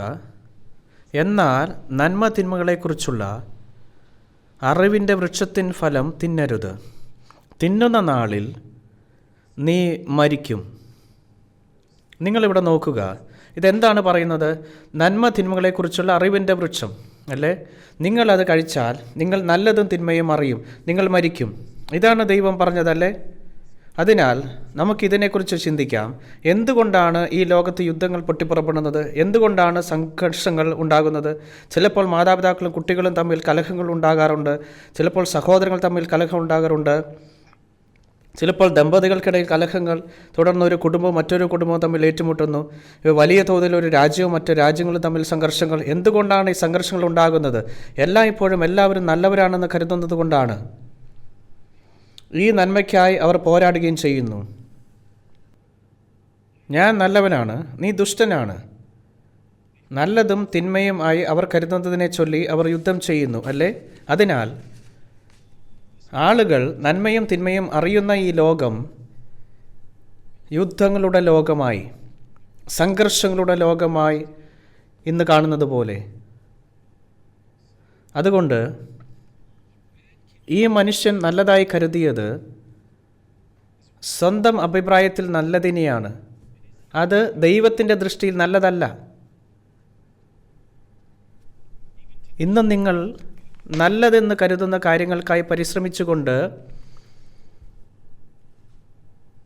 നിങ്ങളുടെ ജീവിതം നയിക്കുന്നു. നിങ്ങൾ എന്തെങ്കിലും വാങ്ങുന്ന ഡിപ്പാർട്ട്മെൻറ്റ് സ്റ്റോറിൽ പോകുമ്പോൾ പോലും നിങ്ങൾ ഇഷ്ടപ്പെടുന്ന സാധനങ്ങൾ വാങ്ങുന്നു.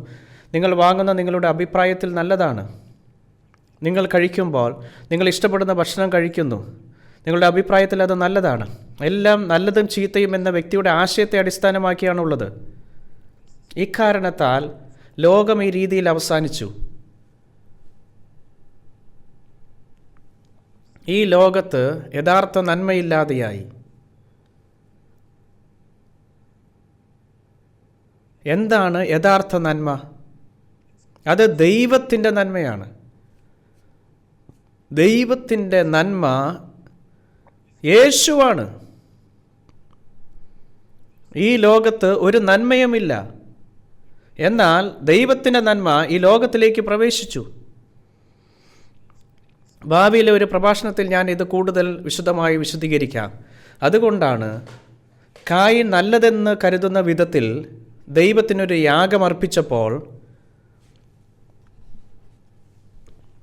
ദൈവം അത് സ്വീകരിച്ചില്ല. അവൻ തീർച്ചയായും ഈ യാഗമർപ്പിച്ചു, അത് നല്ലതെന്ന് അദ്ദേഹം വിധിച്ചു. ദൈവം അത് സ്വീകരിച്ചില്ല. നമുക്ക് ഉൽപ്പത്തി 4-ാം അധ്യായത്തിലേക്ക് വീണ്ടും മടങ്ങി വരാം.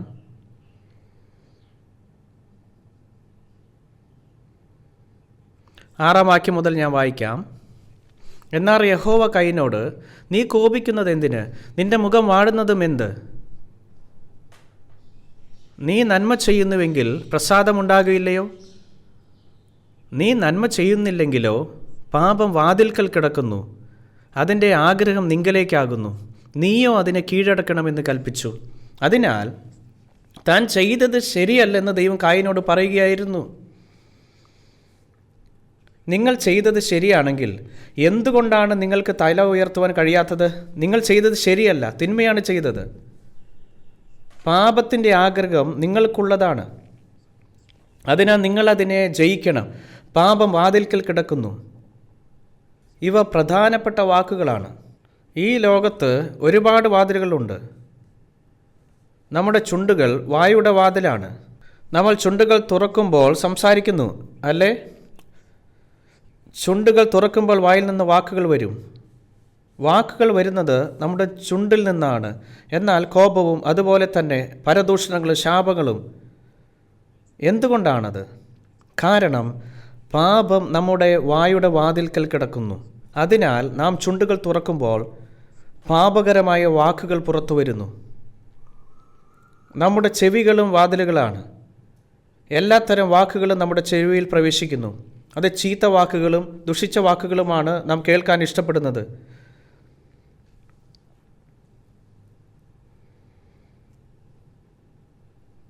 നമ്മുടെ ചെവിയിൽ സത്യവും യഥാർത്ഥമായ വാക്കുകൾ കേൾക്കുവാൻ ഇഷ്ടപ്പെടുന്നില്ല. എന്നാൽ വശീകരിക്കുന്ന വാക്കുകളിലേക്കും മോശം അഭിപ്രായങ്ങളിലേക്കും അവർ വളരെയധികം ആകർഷിക്കപ്പെടുന്നു. കാരണം പാപം വാതിൽക്കൽ കിടക്കുന്നത് കൊണ്ടാണ്. പാപം വാതിൽക്കൽ കിടക്കുന്നു.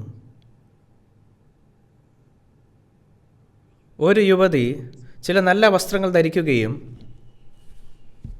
സ്വയം വളരെ വൃത്തിയും ഭംഗിയുമുള്ളതായി തോന്നാം.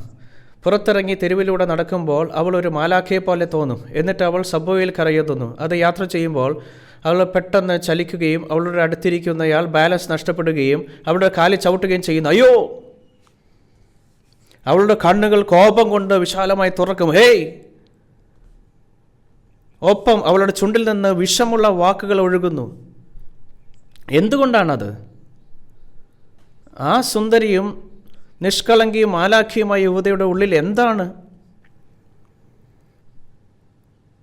ആ വ്യക്തി അവളുടെ കാലിൽ ചവിട്ടിയപ്പോൾ അവിടെ ഉള്ളിൽ നിറഞ്ഞു നിൽക്കുന്ന കോപം ഉൾക്കൊള്ളുവാൻ അവൾക്ക് കഴിഞ്ഞില്ല. ദേഷ്യം അവളിൽ നിന്ന് പൊട്ടിത്തെറിക്കുന്നു. പാപം അവളെ ചുറ്റും പിന്തുടരുന്നു. നമ്മുടെ ശാരീരിക കണ്ണുകളാൽ നമുക്കത് കാണുവാൻ കഴിയില്ല. പക്ഷേ പാപം ഈ ലോകത്ത് അലഞ്ഞു തിരിയുകയാണ്. റേഡിയോ തരങ്ങൾ പോലെ നമുക്കതിനെ പിടിക്കുവാൻ കഴിയുമെങ്കിൽ ഈ ലോകം പൂർണ്ണമായും പാപത്തിൽ കുടുങ്ങിയതായി നമുക്ക് കാണുവാൻ കഴിയും. സേഫ്റ്റി പിൻ ഊരിപ്പിടിച്ച് പോക്കറ്റിൽ ഹാൻഡ് ഗ്രനേഡുമായി ശാന്തമായി നടക്കുവാൻ ആർക്കെങ്കിലും ഈ ലോകത്ത് കഴിയുമോ? അത് ഏത് നിമിഷവും പൊട്ടിത്തെറിച്ചേക്കാം. അവനും പൊട്ടിത്തെറിച്ചു പോകും. നിങ്ങൾ തെരുവിലൂടെ നടക്കുമ്പോൾ നിങ്ങളുടെ നിഴൽ നിങ്ങളെ പിന്തുടരുന്നു. നിങ്ങൾ കിഴക്കോട്ട് പോയാൽ അത് കിഴക്കോട്ട് നിങ്ങളെ പിന്തുടരും. നിങ്ങൾക്ക് ഒരു കാറിൽ കയറിയാൽ അത് നിങ്ങളെ കാറിൽ പിന്തുടരും. നിങ്ങളൊരു കടയിൽ കയറിയാൽ അത് നിങ്ങളെ പിന്തുടരും. നിങ്ങൾ എവിടെ പോയാലും അത് നിങ്ങളെ പിന്തുടരും. നിങ്ങളുടെ നിഴൽ പോലെ പാപം നിങ്ങളെ പിന്തുടരുന്നു. ഇതിനെക്കുറിച്ച് ചിന്തിക്കുക. പാപം ഒരു നിഴൽ പോലെ നിങ്ങളെ പിന്തുടരുന്നു. പക്ഷെ നിങ്ങൾ ഇപ്പോഴും ഭാഗ്യവാനാണെന്ന് നിങ്ങൾ കരുതുന്നുണ്ടോ? നിങ്ങൾ ഇപ്പോഴും സുരക്ഷിതത്വം തോന്നുന്നുണ്ടോ? നിങ്ങളുടെ വിശ്വാസം സുരക്ഷിതമാണെന്ന് തോന്നുന്നുണ്ടോ?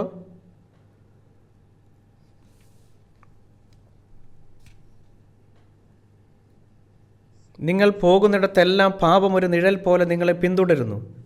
ഈ സാഹചര്യം നാശത്തിലേക്ക് നയിക്കുന്നു.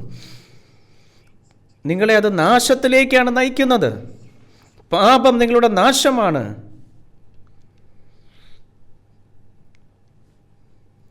ഒരു കാലത്തേക്ക് നിങ്ങൾ നിങ്ങളുടെ ജീവിതം വിജയകരമാക്കിയെന്ന് നിങ്ങൾ ചിന്തിച്ചേക്കാം. എന്നാൽ ഈ പാപത്തിൻ്റെ കാര്യം നിങ്ങൾക്ക് എങ്ങനെ പരിഹരിക്കാനാകുമെന്നതാണ് പ്രശ്നം. പാപത്തിൻ്റെ ഈ പ്രശ്നം നിങ്ങൾ തന്നെ പരിഹരിക്കണം. അത് എന്തു തന്നെ ചെയ്തിട്ടായാലും. ഇപ്പോൾ വാക്യം 7 നമുക്ക് വായിക്കാം. നീ നന്മ ചെയ്യുന്നുവെങ്കിൽ പ്രസാദമുണ്ടാകുകയില്ലയോ? നീ നന്മ ചെയ്യുന്നില്ലെങ്കിലോ പാപം വാതിൽക്കൽ കിടക്കുന്നു. അതിൻ്റെ ആഗ്രഹം നിങ്കലേക്കാകുന്നു. നീയോ അതിനെ കീഴടക്കണമെന്ന് കൽപ്പിച്ചു. പാപത്തെ ഭരിക്കാൻ ദൈവം കായീനോട് പറഞ്ഞു, പാപം നിങ്ങളെ പിന്തുടരുന്നു. പാപം വാതിൽക്കൽ കിടക്കുന്നതിനാൽ നിങ്ങൾ അതിനെ ഭരിക്കണം. ദൈവം കായീനോട് പറഞ്ഞത് ഇതാണ്. ഇനി 8-ാം വാക്യം വായിക്കാം. എന്നാറെ കായീൻ തൻ്റെ അനുജനായ ഹാബേലിനോട് നാം വയലിലേക്ക് പോക എന്ന് പറഞ്ഞു. അവർ വയലിൽ ഇരിക്കുമ്പോൾ കായീൻ തൻ്റെ അനുജനായ ഹാബേലിനോട് കയർത്ത് അവനെ കൊന്നു. അങ്ങനെ ദൈവം പറഞ്ഞത് കായീൻ കേട്ടു. എന്നിട്ട് അവൻ തൻ്റെ സഹോദരൻ്റെ അടുക്കൽ ചെന്ന് ദൈവവുമായുള്ള കൂടിക്കാഴ്ചയെക്കുറിച്ച് അവനോട് പറഞ്ഞു. എന്നാൽ അസൂയയും കോപവും അവൻ്റെ ഉള്ളിൽ ഉയർന്നു. അയാൾക്കത് സഹിക്കുവാൻ കഴിഞ്ഞില്ല. ഇതേക്കുറിച്ച് ദൈവം അദ്ദേഹത്തിന് മുന്നറിയിപ്പ് നൽകിയിരുന്നു. ഇതായിരുന്നു പാപത്തിൻ്റെ ആഗ്രഹം. അവൻ തൻ്റെ അനുജനെ വെറുത്തു, അവനെ കൊല്ലുവാൻ ആഗ്രഹിച്ചു. ഈ പാപപൂർണമായ ഹൃദയം അവൻ്റെ ഉള്ളിൽ ഉടലെടുത്തു. ദൈവം അവനോട് അതിനെ ഭരിക്കുവാൻ പറഞ്ഞു. പക്ഷേ അവന് സ്വയം നിയന്ത്രിക്കുവാൻ കഴിഞ്ഞില്ല. അവൻ്റെ ഹൃദയത്തിലെ പാപം പൊട്ടിത്തെറിച്ചു. അങ്ങനെ അവൻ ഒരു കല്ലെടുത്തു സഹോദരനെ അടിച്ചു കൊന്നു. പാപം പൊട്ടിത്തെറിച്ചു. ഇവിടെ പാപം പൊട്ടിത്തെറിച്ചു. ഇന്ന് നമ്മൾ ജീവിക്കുന്നത് അത്തരമൊരു ലോകത്തിലാണ്. ഇപ്പോൾ 9-ാം വാക്യം വായിക്കാം. പിന്നെ യഹോവ കായീനോട് നിന്റെ അനുജനായ ഹാബേൽ എവിടെയെന്ന് ചോദിച്ചതിന് ഞാൻ അറിയുന്നില്ല, ഞാൻ എൻ്റെ അനുജൻ്റെ കാവൽക്കാരനോ എന്ന് അവൻ പറഞ്ഞു. ദൈവമായതിനാൽ എന്താണ് സംഭവിച്ചതെന്ന് അവൻ കാണുകയും അറിയുകയും ചെയ്തു. അങ്ങനെ അവൻ കായീനെ വിളിച്ചു പറഞ്ഞു, കായീൻ, നിന്റെ ഇളയ സഹോദരൻ എവിടെ? ഇത് ചോദിച്ചത് ദൈവം അറിയാത്തത് കൊണ്ടല്ല. കായീൻ സത്യസന്ധമായി ഏറ്റുപറഞ്ഞ് മാനസാന്തരപ്പെടുമെന്ന് പ്രതീക്ഷയിലാണ് അവൻ ചോദിച്ചത്.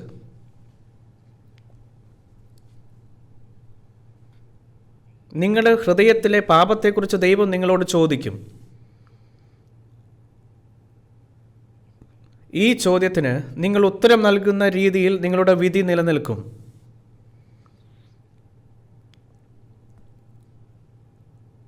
ആ സമയത്ത് കായീൻ സത്യസന്ധമായി ഏറ്റുപറയുവാൻ കഴിഞ്ഞിരുന്നെങ്കിൽ ദൈവം കായീൻ്റെ പാപം ക്ഷമിക്കുമായിരുന്നു. വാക്യം 9. പിന്നെ യഹോവ കായീനോട് നിന്റെ അനുജനായ ഹാബേൽ എവിടെയെന്ന് ചോദിച്ചതിന് ഞാൻ അറിയുന്നില്ല, ഞാൻ എൻ്റെ അനുജൻ്റെ കാവൽക്കാരനോ? എന്നവൻ പറഞ്ഞു. ഇവിടെ പറയുന്നത് നോക്കൂ. അവൻ പറയുന്നു, ഞാൻ എൻ്റെ സഹോദരൻ്റെ കാവൽക്കാരനല്ല. അവൻ അറിയില്ലെന്നാണ് പറഞ്ഞത്. ഇവിടെ വെച്ച് കായീൻ തൻ്റെ രണ്ടാമത്തെ അവസരവും നഷ്ടപ്പെടുത്തി. ഇതുവരെ ബൈബിൾ സത്യമാണെന്ന ചരിത്ര സംഭവങ്ങളിലൂടെ നാം കണ്ടു. ഈ നിഗമനത്തിലേക്ക് നയിക്കുന്ന വചനങ്ങൾ നമ്മൾ പഠിച്ചു. ഇനി മുതൽ നമ്മൾ ബൈബിൾ പഠിക്കുന്നത് തുടരാം. വീണ്ടും നമുക്ക് ഇതിൻ്റെ പഠനം നമുക്ക് തുടരാം. ബൈബിൾ ദൈവവചനമായിരുന്നതിനാൽ ഈ വചനത്തിലൂടെ എന്തുത്തരം കണ്ടെത്താൻ കഴിയുമെന്ന് നമ്മൾ പരിഗണിക്കും. നിങ്ങളുടെ പാപത്തെക്കുറിച്ച് നിങ്ങൾക്ക് എന്തറിയാം? പിന്നെ നിങ്ങൾ എങ്ങനെയുള്ള ആളാണ്? മനുഷ്യൻ സ്വയം അറിയുന്നില്ല. നിങ്ങളുടെ ഹൃദയത്തിലെ ചില ഭാഗങ്ങളെ ചൂണ്ടിക്കാണിക്കുന്ന ഭാഗങ്ങൾ ബൈബിളിൽ അടങ്ങിയിരിക്കുന്നു. എന്നാൽ തൻ്റെ പാപത്തിലേക്ക് കണ്ണുകൾ അടയ്ക്കുന്ന ഒരു വ്യക്തിക്ക് രക്ഷപ്പെടുവാനാവില്ല. അവന് ഒരു നാളും രക്ഷപ്പെടുവാനാകില്ല. ഇതാണ് പ്രശ്നം. നിങ്ങളുടെ പാപങ്ങളെ ദൈവം എങ്ങനെ കാണുന്നു? നിങ്ങൾ ദൈവം മുമ്പാകെ നിങ്ങളുടെ ഹൃദയം തുറന്ന് അവൻ്റെ മുൻപാകെ നിങ്ങളുടെ പാപങ്ങൾ ഏറ്റുപറയുന്നുണ്ടോ ഇല്ലയോ എന്നതാണ് ഇവിടെ പ്രശ്നം. അതിന് കഴിയുമെങ്കിൽ രക്ഷ കണ്ടെത്തുവാൻ നിങ്ങൾക്ക് കഴിയും. പ്രശ്നം ഇതിനെ ആശ്രയിച്ചിരിക്കുന്നു. ഇപ്പോൾ സങ്കീർത്തനയുടെ പുസ്തകത്തിലേക്ക് നമുക്ക് തിരിക്കാം. ഇവിടെ ഒരു മാർക്ക് വയ്ക്കുക. നമുക്ക് സങ്കീർത്തനം 7 തിരിക്കാം. സങ്കീർത്തനം 7.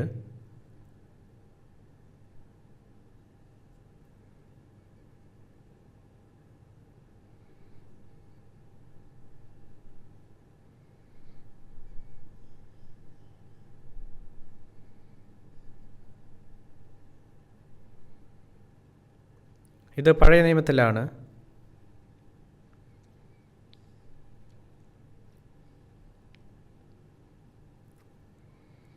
വാക്യം 10. സങ്കീർത്തനം 7 വാക്യം 10. എനിക്ക് ശേഷം ഇത് ആവർത്തിക്കുക. എൻ്റെ പരിച ദൈവത്തിൻ്റെ പക്കലുണ്ട്. അവൻ ഹൃദയ പരമാർത്ഥികളെ രക്ഷിക്കുന്നു. ഹൃദയത്തിൽ നേരുള്ളവരെ രക്ഷിക്കുമെന്ന് ദൈവം ഇവിടെ പറയുന്നു. ഹൃദയത്തിൽ നേരുള്ളവരായിരിക്കുക എന്നതിൻ്റെ അർത്ഥം എന്താണ്? മനുഷ്യൻ പാപിയായി ജനിച്ചതിനാൽ അവൻ പാപങ്ങൾ ചെയ്യുന്നു. അവൻ പാപങ്ങൾ ചെയ്യാൻ വരുന്നു. എന്നാൽ നിങ്ങൾ പാപങ്ങൾ ചെയ്താലും നിങ്ങൾ ഹൃദയത്തിൽ നേരുള്ളവരാണെങ്കിൽ നിങ്ങൾക്ക് രക്ഷ പ്രാപിക്കുവാൻ കഴിയും. ഹൃദയത്തിൽ നേരുള്ളവരായിരിക്കുക എന്നതിൻ്റെ അർത്ഥം എന്താണ്? ഒരു മകനുണ്ടെന്ന് കരുതുക. അവൻ ഏതെങ്കിലും കഴിക്കാൻ തീവ്രമായി ആഗ്രഹിക്കുന്നു. പക്ഷെ അവൻ്റെ കയ്യിൽ പൈസയില്ല. അതിനാൽ അവൻ നിശബ്ദമായി അമ്മയുടെ പേഴ്സിൽ നിന്ന് $1 തട്ടിയെടുത്ത് കഴിക്കുവാൻ എന്തെങ്കിലും വാങ്ങുന്നു. പിന്നീട് അമ്മ പേഴ്സ് തുറന്ന് നോക്കുമ്പോൾ അവിടെ ഉണ്ടായിരുന്ന $1 ഇപ്പോൾ കാണുവാനില്ല. മകൻ അത് എടുത്തിട്ടുണ്ടാകുമെന്ന് അവൾക്ക് പെട്ടെന്ന് അറിയാം. അതിനാൽ അവൾ അവനെ വിളിക്കുന്നു, ഇവിടെ വരിക, നിങ്ങൾ എൻ്റെ പേഴ്സിൽ നിന്ന് $1 എടുത്തോ. ഈ സമയം കുട്ടി ഹൃദയത്തിൽ നേരുള്ളവനാണെങ്കിൽ അമ്മ അവനോട് ക്ഷമിക്കും. നീ എടുത്തില്ലേ അല്ലയോ? അമ്മേ, ഞാനൊരു ബേക്കറി കടന്നു പോകുമ്പോൾ അവിടുത്തെ ഒരു കേക്ക് കണ്ടു. ഞാനത് വാങ്ങിക്കഴിക്കുവാൻ ആഗ്രഹിച്ചു. അതിനാൽ ഞാനൊരു $1 എടുത്തു.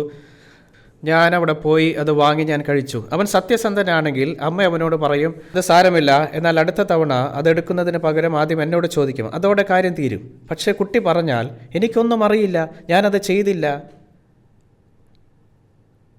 അപ്പോൾ അവന് അടി കിട്ടും.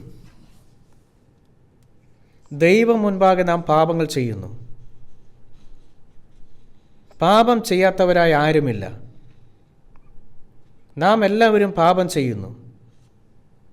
എന്നാൽ എല്ലാം നിങ്ങൾ അതിനെക്കുറിച്ച് സത്യസന്ധനാണോ അല്ലയോ എന്നതിനെ ആശ്രയിച്ചിരിക്കുന്നു. നിങ്ങൾ ദൈവം മുൻപാകെ നിങ്ങളുടെ പാപങ്ങളെക്കുറിച്ച് അനുതപിക്കുകയും കർത്താവേ, ഞാൻ ഈ പാപങ്ങൾ ചെയ്തിരിക്കുന്നു എന്ന് സത്യസന്ധമായി പറയുകയും ചെയ്താൽ നിങ്ങൾക്ക് രക്ഷപ്പെടാം. പലരുടെയും കാര്യത്തിൽ അവർ പാപം ചെയ്തുവെന്ന വസ്തുതയിലാണ് പ്രശ്നമുള്ളത്. എന്നാൽ അവർ പാപം ചെയ്തുവെന്ന് അവർക്കറിയില്ല. അല്ലെങ്കിൽ അവർ പാപം ചെയ്തുവെന്ന് അവർക്കറിയാമെന്ന് അവർ പറയുന്നു. എന്നാൽ അവർ അതിൽ ഖേദിക്കുന്നില്ല. ദൈവം മുമ്പാകെ അവർ ആഴത്തിൽ അനുതപിക്കുന്നതുമില്ല. നമുക്ക് സങ്കീർത്തനം 51 തിരിക്കാം.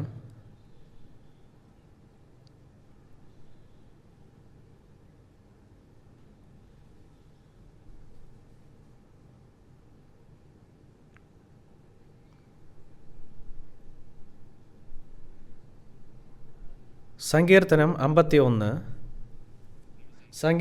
51 അതിൻ്റെ ഒരു തലക്കെട്ട് നമുക്ക് കാണുവാൻ. ഇതിങ്ങനെയാണ് പറയുന്നത്. സംഗീത പ്രമാണിക്ക് ദാവീദിൻ്റെ ഒരു സങ്കീർത്തനം. അവൻ ബത്ശേബയുടെ അടുക്കൽ ചെന്ന ശേഷം നാഥാൻ പ്രവാചകൻ അവൻ്റെ അടുക്കൽ വന്നപ്പോൾ ചമച്ചത്. ബത്ശേബ എന്ന ഈ സ്ത്രീ മറ്റൊരു പുരുഷൻ്റെ ഭാര്യയായിരുന്നു. എന്നാൽ ദാവീദ് രാജാവായിരുന്നപ്പോൾ ഈ സ്ത്രീയെ വിളിച്ചു വരുത്തി അവളോടൊപ്പം ശയിച്ചു. അങ്ങനെ അവൻ പാപം ചെയ്തു. അപ്പോൾ ഒരു പ്രവാചകൻ അവനെ ശകാരിച്ചു. ദൈവമേ, നിന്റെ ദയയ്ക്ക് തക്കവണ്ണം എന്നോട് കൃപയുണ്ടാകണമേ. നിന്റെ കരുണയുടെ ബഹുത്വപ്രകാരം എൻ്റെ ലംഘനങ്ങളെ മായ്ച്ചു കളയണമേ. എന്നെ നന്നായി കഴുകി എൻ്റെ അകൃത്യം പോക്കണമേ. എൻ്റെ പാപം നീക്കി എന്നെ വെടിപ്പാക്കണമേ. എൻ്റെ ലംഘനങ്ങളെ ഞാൻ അറിയുന്നു. എൻ്റെ പാപം എപ്പോഴും എൻ്റെ മുൻപിലിരിക്കുന്നു. നിന്നോട് തന്നെ ഞാൻ പാപം ചെയ്തു. നിനക്കനിഷ്ടമായുള്ളത് ഞാൻ ചെയ്തിരിക്കുന്നു. സംസാരിക്കുമ്പോൾ നീ നീതിമാനായും വിധിക്കുമ്പോൾ നിർമ്മലനായും ഇരിക്കേണ്ടതിന് തന്നെ. ഇതാ, ഞാൻ അകൃത്യത്തിൽ ഉരുവായി. പാപത്തിൽ എൻ്റെ അമ്മ എന്നെ ഗർഭം ധരിച്ചു.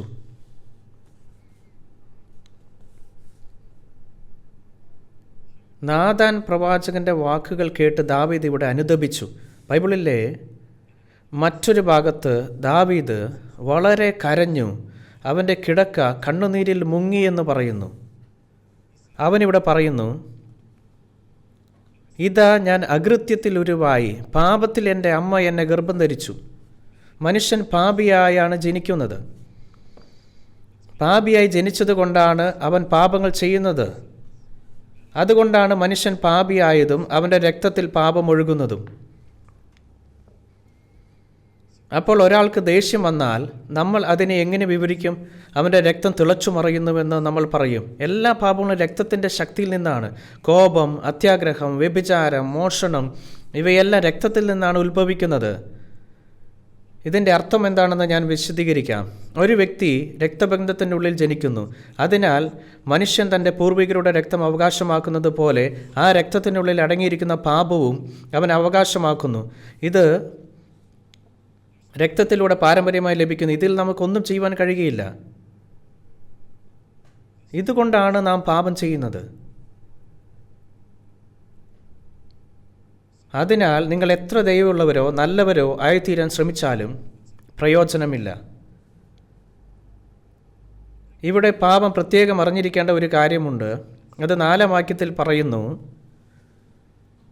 നിന്നോട് തന്നെ ഞാൻ പാപം ചെയ്തു. നിനക്ക് അനിഷ്ടമായുള്ളത് ഞാൻ ചെയ്തിരിക്കുന്നു. നമ്മുടെ മാനുഷിക വീക്ഷകോണിൽ നിന്ന് ഈ കാര്യം പരിഗണിക്കുമ്പോൾ ഈ പ്രാർത്ഥനയിൽ ഡേവിഡ് തെറ്റായ കാര്യം പറഞ്ഞതായി തോന്നുന്നു. അവൻ ഊറിയുടെ ഭാര്യയായ ബത്ശേബയുടെ കൂടെ ശയിച്ചിരുന്നു. തുടർന്ന് തൻ്റെ പാപം മറച്ചുവെക്കാൻ വേണ്ടി തൻ്റെ വീരന്മാരിൽ ഒരാളായ ഊറിയയെ അവൻ കൊല്ലേണ്ടതിന് യുദ്ധത്തിൻ്റെ മുൻനിരയിലേക്ക് അയച്ചു. അതുകൊണ്ട് ദാവീദ് ഉരിയാവിനെതിരെ പാപം ചെയ്തിരുന്നു. എന്നാൽ അവൻ തൻ്റെ പ്രാർത്ഥനയിൽ ഇതാണ് പറഞ്ഞത്. അവൻ പറഞ്ഞു, കർത്താവിനെതിരെ മാത്രമാണ് ഞാൻ കർത്താവിനെതിരെ പാപം ചെയ്തുവെന്നാണ്. ഇത് വളരെ പ്രധാനപ്പെട്ട വാക്കുകളാണ്. എല്ലാ പാപങ്ങളും ദൈവത്തിനെതിരെയാണ് ചെയ്യുന്നത്. ഒരാൾ മറ്റൊരാൾ ചെയ്യുന്ന പാപങ്ങൾ പോലും ദൈവത്തിനെതിരെയാണ്. എന്തുകൊണ്ടാണത്? കാരണം അത് ദൈവത്തിൻ്റെ നിയമമാണ് ലംഘിച്ചത്, ദൈവത്തിൻ്റെ ചട്ടമാണ് ലംഘിച്ചത്. ഇതിനെക്കുറിച്ച് ചിന്തിക്കുക. ഒരു വ്യക്തിക്ക് ഒരാളെ വിധിക്കുവാനും ശിക്ഷിക്കുവാനും കഴിയില്ല. എന്തുകൊണ്ടാണത്? കാരണം മനുഷ്യൻ ഒരു പാപിയാണ്. എന്തുകൊണ്ടാണത്? കാരണം നിങ്ങൾ സ്വയം ഒരു പാപിയാണെങ്കിൽ നിങ്ങൾക്ക് ആരെ ന്യായം വിധിക്കുവാനും കുറ്റപ്പെടുത്തുവാനും കഴിയും? നിങ്ങൾക്കത് ചെയ്യുവാൻ കഴിയുകയില്ല. അതിനാൽ ആത്യന്തികമായി നാം എല്ലാവരും പരസ്പരം പാപം ചെയ്യുന്നതിനാൽ പ്രശ്നം ആളുകൾക്കിടയിൽ കിടക്കുന്നില്ല. ദൈവത്തിന് പാപമില്ല. ദൈവം പരിശുദ്ധനാണ്. ദൈവം മനുഷ്യന് നിയമം നൽകി. അതുകൊണ്ടാണ് ആരെങ്കിലും ചെയ്യുന്ന എല്ലാ പാപവും ദൈവത്തിനെതിരെ പാപമാണ്.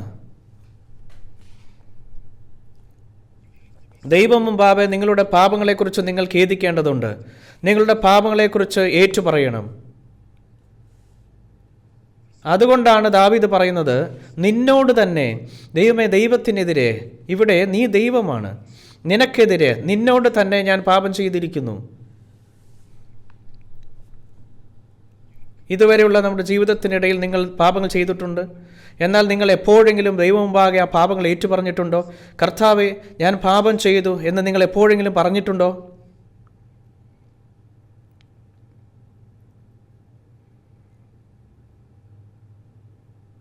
കർത്താവേ, എൻ്റെ പാപങ്ങൾ നിമിത്തം എനിക്ക് നരകത്തിൽ പോകണം. നിങ്ങൾ എപ്പോഴെങ്കിലും ഇങ്ങനെ പശ്ചാത്തപിച്ചിട്ടുണ്ടോ?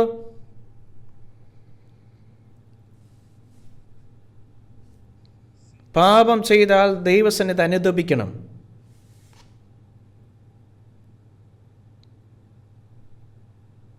അതിനാൽ നിങ്ങൾ ദൈവം മുമ്പാകെ നേരുള്ള ഹൃദയത്തോടെ നിങ്ങളുടെ പാപങ്ങളെക്കുറിച്ച് അനുതപിക്കുന്നില്ലെങ്കിൽ, നിങ്ങളുടെ പാപങ്ങൾ ഏറ്റുപറയുന്നില്ലെങ്കിൽ, നിങ്ങളുടെ പാപങ്ങളിൽ ഖേദിക്കുന്നില്ലെങ്കിൽ,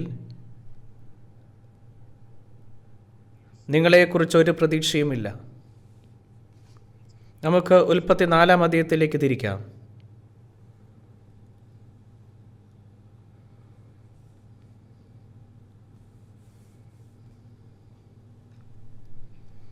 ഞാൻ 9-ാം വാക്യം മുതൽ വായിക്കാം.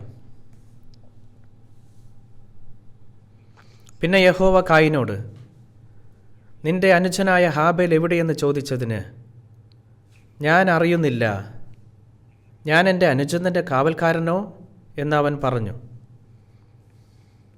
അവൻ അറിയുന്നില്ല എന്നാണ് അവൻ പറഞ്ഞത്. എല്ലാവരും ദയവായി ഒരു നിമിഷം കണ്ണുകൾ അടയ്ക്കുക. നിങ്ങളുടെ ഹൃദയം ദൈവസന്നിധിയിൽ നിന്ന് മറയ്ക്കുകയല്ലേ? നിന്റെ പിതാവിനൊന്നും അറിയാതെ നീ ചെയ്ത പാപങ്ങളുണ്ട്. നിന്റെ ഭർത്താവിനറിയാതെ നീ ചെയ്ത പാപങ്ങളുണ്ട്. നിന്റെ ഭാര്യയ്ക്കറിയാതെ നീ ചെയ്ത പാപങ്ങളുണ്ട്. നിങ്ങളുടെ മനസ്സാക്ഷിയിൽ നിങ്ങൾക്ക് മാത്രം അറിയാവുന്ന പാപങ്ങളുണ്ട്. എന്നാൽ നിങ്ങളുടെ മനസ്സാക്ഷി ഈ പാപങ്ങളെക്കുറിച്ച് നിങ്ങൾക്കറിയാം. ദൈവത്തിന് അവയെക്കുറിച്ചറിയാം. നിങ്ങൾക്ക് മറ്റുള്ളവരുടെ മുമ്പിൽ നടിച്ചേക്കാം. എന്നാൽ ദൈവം മുമ്പാകെ നിങ്ങൾക്ക് ഈ പാപം നിലനിർത്തുവാൻ കഴിയുകയില്ല. നിങ്ങളുടെ പാപങ്ങൾ ദൈവം മുമ്പാകെ ഏറ്റുപറയണം.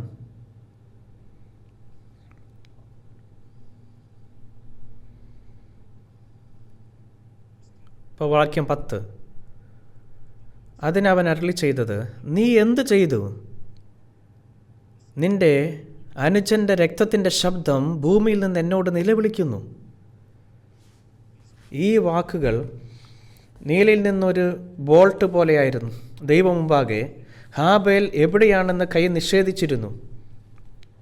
എന്നാൽ ഹാബേലിനെ അടിച്ചപ്പോൾ ഹാബേലിൻ്റെ രക്തം ഒഴുകി. അവൻ്റെ രക്തം നിലത്തേക്ക് ഒഴുകി. ഹാബേലിൻ്റെ രക്തം തന്നോട് നിലവിളിച്ചുവെന്നാണ് ദൈവം പറഞ്ഞത്. എൻ്റെ സഹോദരൻ എന്നെ കൊന്നു. ഹാബേലിൻ്റെ രക്തം തന്നോട് നിലവിളിച്ചു. ദൈവം പറയുന്നു, എന്താണ് ഇതിനർത്ഥം? ആളുകൾ എന്ത് പാപങ്ങൾ ചെയ്താലും ആ പാപങ്ങളെല്ലാം ദൈവത്തോട് നിലവിളിക്കുകയാണ്. ഒരു വ്യക്തി രക്തം ചൊരിയുന്നതുൾപ്പെടെയുള്ള പാപം ചെയ്തിട്ടില്ലെങ്കിലും, അവൻ എന്ത് പാപങ്ങൾ ചെയ്തിട്ടുണ്ടെങ്കിലും ആ പാപങ്ങൾ ദൈവത്തോട് നിലവിളിക്കുകയാണ്. അതാണ് ഇതിൻ്റെ അർത്ഥം. നിങ്ങൾ ചെയ്ത പാപങ്ങളുടെ നിലവിളി ദൈവം കേൾക്കുന്നു.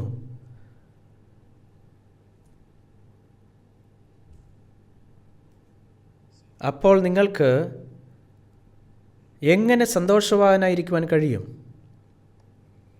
നിങ്ങൾക്ക് എങ്ങനെ സമാധാനമായിരിക്കുവാൻ കഴിയും?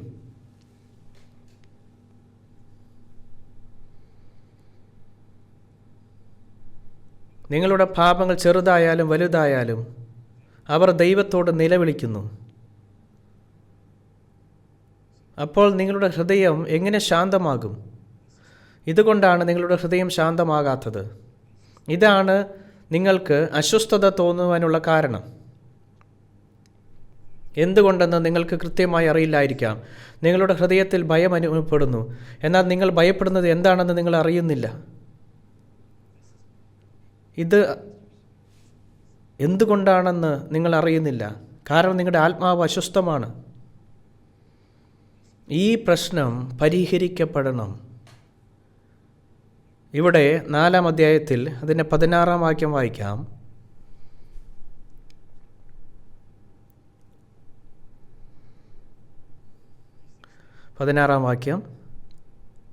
അങ്ങനെ കായീൻ യഹോവയുടെ സന്നിധിയിൽ നിന്ന് പുറപ്പെട്ടു ഏദന് കിഴക്ക് നോദ് ദേശത്ത് ചെന്ന് പാർത്തു. അവസാനം കായീൻ ദൈവത്തിൽ നിന്ന് അകന്നുപോയി. എന്തുകൊണ്ടാണ് അവൻ പോയത്? കാരണം അവൻ ദൈവം മുമ്പാകെ ഭയപ്പെട്ടിരുന്നു. അവൻ എന്തിനു ഭയപ്പെട്ടു? കായീൻ ചൊരിഞ്ഞ തൻ്റെ സഹോദരനായ ഹാബേലിൻ്റെ രക്തത്തിൻ്റെ ശബ്ദം തന്നോട് നിലവിളിക്കുന്നതായി ദൈവം പറഞ്ഞു.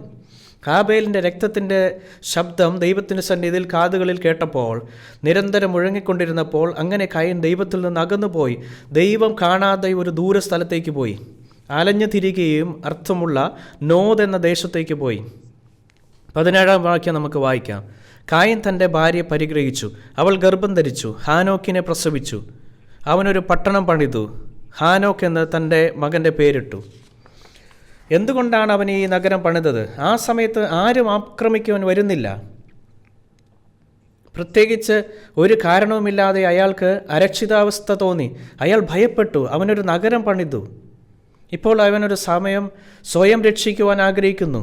അന്നു മുതൽ മനുഷ്യൻ നഗരങ്ങൾ പണിയുവാൻ തുടങ്ങി. ചുറ്റുമതിലുകളുള്ള വേലികളാലും ചുറ്റപ്പെട്ട വീടുകളിൽ ആളുകൾ താമസിക്കുന്നത് എന്തുകൊണ്ടാണ്? അവർക്ക് ഭയം അനുഭവപ്പെടുന്നതിനാലാണ്.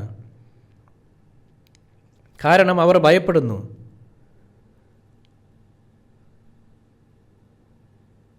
അങ്ങനെ മനുഷ്യൻ്റെ ലോകം യുദ്ധങ്ങളുടെയും പോരാട്ടങ്ങളുടെയും തർക്കങ്ങളുടെയും പാപങ്ങളുടെയും ലോകമായി മാറി. ഇനി നമുക്ക് റോമ പുസ്തകത്തിലേക്ക് തിരിക്കാം.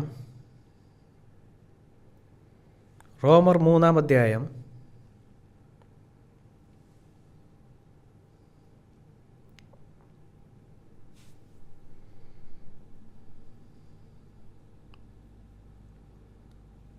റോമർ 3-ാം അധ്യായം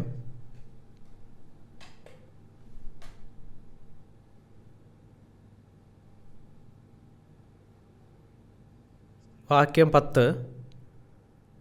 നീതിമാൻ ആരുമില്ല, ഒരുത്തൻ പോലുമില്ല. ഗ്രഹിക്കുന്നവനില്ല, ദൈവത്തെ അന്വേഷിക്കുന്നവനുമില്ല. എല്ലാവരും വഴിതെറ്റി ഒരുപോലെ കൊള്ളരുതാത്തവരായി തീർന്നു. നന്മ ചെയ്യുന്നവനില്ല, ഒരുത്തൻ പോലുമില്ല. അവരുടെ തൊണ്ട തുറന്ന ശവക്കുഴി, നാവുകൊണ്ട് അവർ ചതിക്കുന്നു. സർപ്പവിഷം അവരുടെ അധരങ്ങൾക്ക് കീഴേ ഉണ്ട്. അവരുടെ വായിൽ ശാപവും കയ്പും നിറഞ്ഞിരിക്കുന്നു. അവരുടെ കാൽ രക്തം ചൊരിയുവാൻ ബന്ധപ്പെടുന്നു. നാശവും അരിഷ്ടതയും അവരുടെ വഴികളിലുണ്ട്. സമാധാന മാർഗം അവർ അറിഞ്ഞിട്ടില്ല.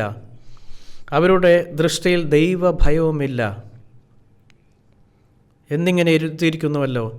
ഇവിടെ എന്താണ് പറയുന്നത് നോക്കുക. 16-ാം വാക്യത്തിൽ നാശവും അരിഷ്ടതയും അവരുടെ വഴികളിലുണ്ട്. അതിനാൽ മനുഷ്യൻ ജീവിതത്തിൻ്റെ പാതയിലൂടെ നടക്കുന്നത്, ആ പാത എളുപ്പവും സുഖകരവുമാണെന്ന് എല്ലാവരും ആഗ്രഹിക്കുന്നു. സമൃദ്ധവും മഹത്വവുമുള്ള ഒരു പാതയിലൂടെ സഞ്ചരിക്കുവാൻ അവർ ആഗ്രഹിക്കുന്നു. എന്നാൽ അവസാനം ലോകം നാശവും ദുരിതവും കൊണ്ട് ചിതറിക്കിടക്കുന്നതായി അവർ കണ്ടെത്തുന്നു.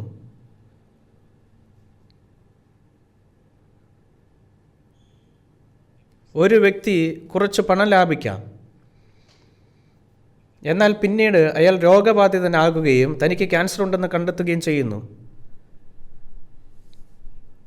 ആളുകൾ ഒരു തരത്തിൽ അല്ലെങ്കിൽ മറ്റൊരു തരത്തിൽ അവരുടെ ജീവിതം നയിക്കുന്നു. പക്ഷേ അവസാനം അവൻ നടക്കുന്ന പാതയിൽ നാശവും ദുരിതവും മാത്രമേ ഉള്ളൂ.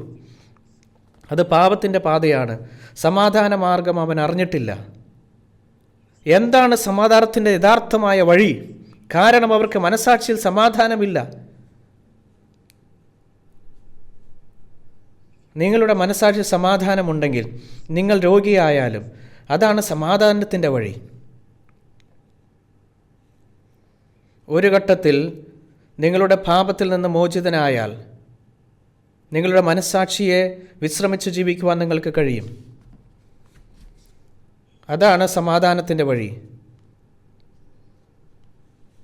ഇപ്പോൾ 20-ാം വാക്യത്തിൽ നിന്ന് വായിക്കാം. അതുകൊണ്ട് ന്യായപ്രമാണത്തിൻ്റെ പ്രവൃത്തികളാൽ ഒരു ജഡവും അവൻ്റെ സന്നിധിയിൽ നീതീകരിക്കപ്പെടുന്നില്ല. ന്യായപ്രമാണത്താൽ പാപത്തിൻ്റെ പരിജ്ഞാനം അത്രേ വരുന്നത്. അങ്ങനെ ദൈവം നിയമം കൊണ്ടുവന്നു. എന്തുകൊണ്ടാണ് ദൈവം നിയമം നൽകിയത്?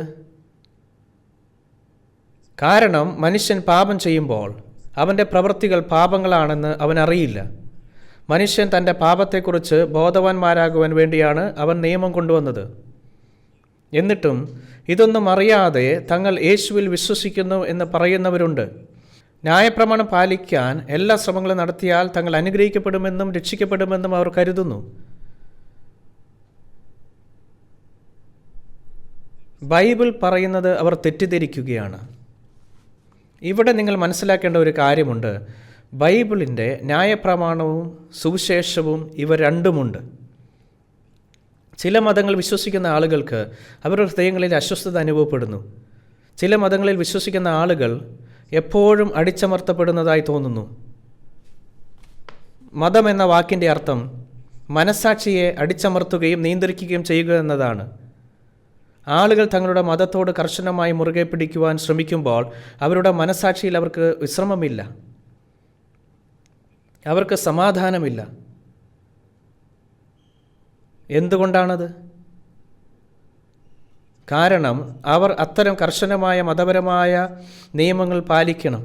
ആ കൽപ്പനകൾക്കനുസൃതമായി ജീവിക്കുവാൻ അവർക്ക് കഴിയാത്തതിനാലാണ് അവർ വീണ്ടും പാപം ചെയ്തുവെന്ന വസ്തുതയെക്കുറിച്ച് ചിന്തിക്കുമ്പോൾ അവർ ഹൃദയത്തിൽ നിരന്തരമായ പരാജയങ്ങൾ അനുഭവപ്പെടുന്നു. അവർ നിരന്തരം അടിച്ചമർത്തപ്പെടുന്ന അനുഭവങ്ങൾ ഉണ്ടാകുന്നു. അതാണ് മതം ചെയ്യുന്നത്. വാക്യം 20.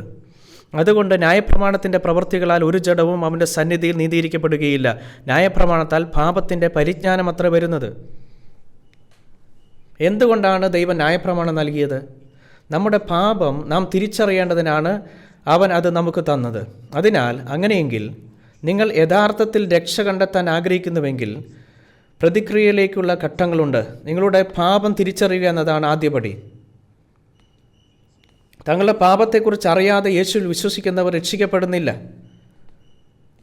നിങ്ങളുടെ പാപം മനസ്സിലാക്കിയ ശേഷം നിങ്ങളുടെ പാപത്തിൽ നിന്ന് മോചിപ്പിക്കപ്പെടേണ്ടതുണ്ട്. അത് മതത്തിൽ നിന്ന് മോചനം നേടുകയാണ്. അത് യഥാർത്ഥത്തിൽ യേശുവിൽ വിശ്വസിക്കുന്നതാകുന്നു.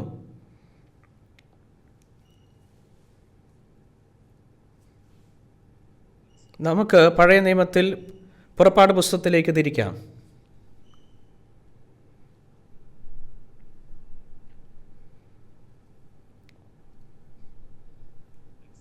പുറപ്പാട് അധ്യായം 20.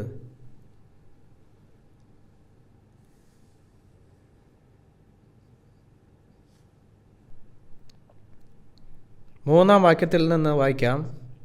പുറപ്പാട് അധ്യായം 20 അതിൻ്റെ 3-ാം വാക്യം. ഇതാണ് ന്യായപ്രമാണം. 3 തരത്തിലുള്ള ന്യായപ്രമാണങ്ങളുണ്ട്.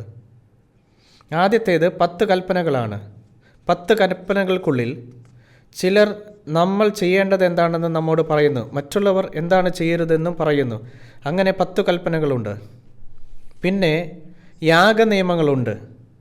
പിന്നെ ഇസ്രായേലിയുടെ സിവിൽ നിയമങ്ങൾ, അവർ വിധിക്കപ്പെടുന്നതും അവരുടെ ദൈനംദിന ജീവിതത്തിൽ അവർ പിന്തുടരേണ്ടതുമായ നിയമങ്ങളാണിത്.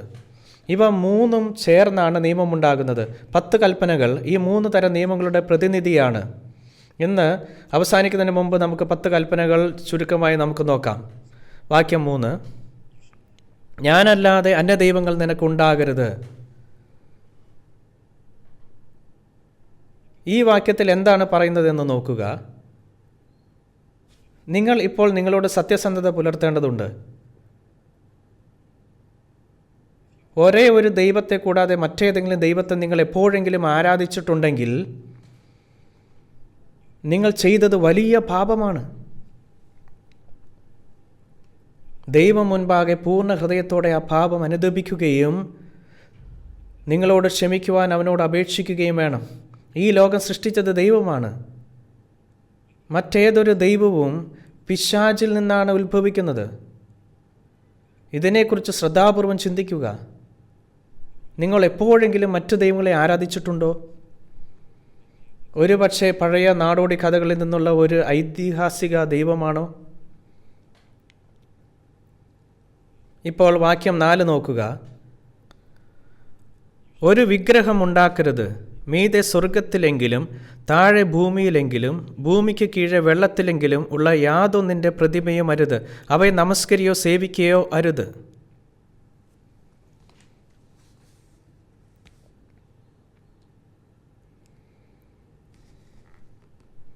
ഇവിടെ പറയുന്നു, നിങ്ങൾക്കായി ഒരു വിഗ്രഹം നിങ്ങൾ ഉണ്ടാക്കരുതെന്നും അവയെ സേവിക്കരുതെന്നും പറയുന്നു.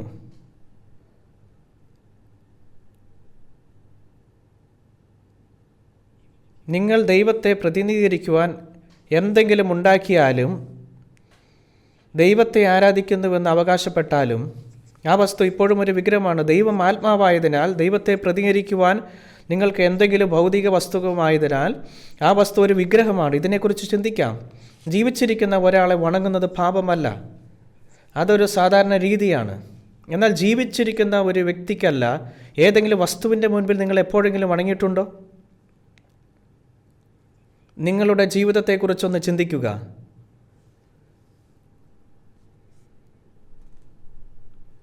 നിങ്ങൾ എപ്പോഴെങ്കിലും ഒരു ശവകുടീരത്തിന് മുന്നിലോ അല്ലെങ്കിൽ പൂർവിക ആചാരത്തിലോ ഭാഗ്യത്തിനെ വെച്ചിരിക്കുന്ന പന്നിയുടെ തലയുടെ രൂപത്തിലോ കുമ്പിട്ടിട്ടുണ്ടോ? ഉണ്ടെങ്കിൽ അത് വിഗ്രഹാരാധനയാണ്. വിഗ്രഹാരാധന വളരെ ഗുരുതരമായ പാപമാണ്. അത് ദൈവത്തെ അവഗണിച്ചതിൻ്റെ പാപമാണ്. ഒരുപക്ഷെ നിങ്ങളുടെ ഹൃദയത്തിൽ ഇപ്പോൾ ഇതിനെല്ലാം പ്രതികൂലമായ പ്രതികരണമുണ്ടാകാം. പൂർവിക ആചാരങ്ങൾക്കനുസൃതമായ ഭക്ഷണം തയ്യാറാക്കി അവരുടെ ശവകുടീരങ്ങൾക്ക് മുന്നിൽ തലകുനിച്ച് മരണമടഞ്ഞ മാതാപിതാക്കളോട് ആദരവ് കാണിക്കുന്നത് എന്തിനാണ്? പാപമെന്ന് നിങ്ങൾ ചോദിക്കുന്നുണ്ടാകാം. ഇത് പാപമാണെന്ന് അറിയാത്തത് കൊണ്ടാണ് ആളുകൾ ഇത് ചെയ്യുന്നത്. ഒരു വ്യക്തി മരിക്കുമ്പോൾ എന്ത് സംഭവിക്കും? സഭാപ്രസംഗി 12-ാം അധ്യായത്തിൽ ഇങ്ങനെ പറയുന്നു, പൊടി പണ്ട് ആയിരുന്നതുപോലെ ഭൂമിയിലേക്ക് തിരികെ ചേരും. ആത്മാവ് അതിനെ നൽകിയ ദൈവത്തിൻ്റെ അടുക്കിലേക്ക് മടങ്ങിപ്പോകും.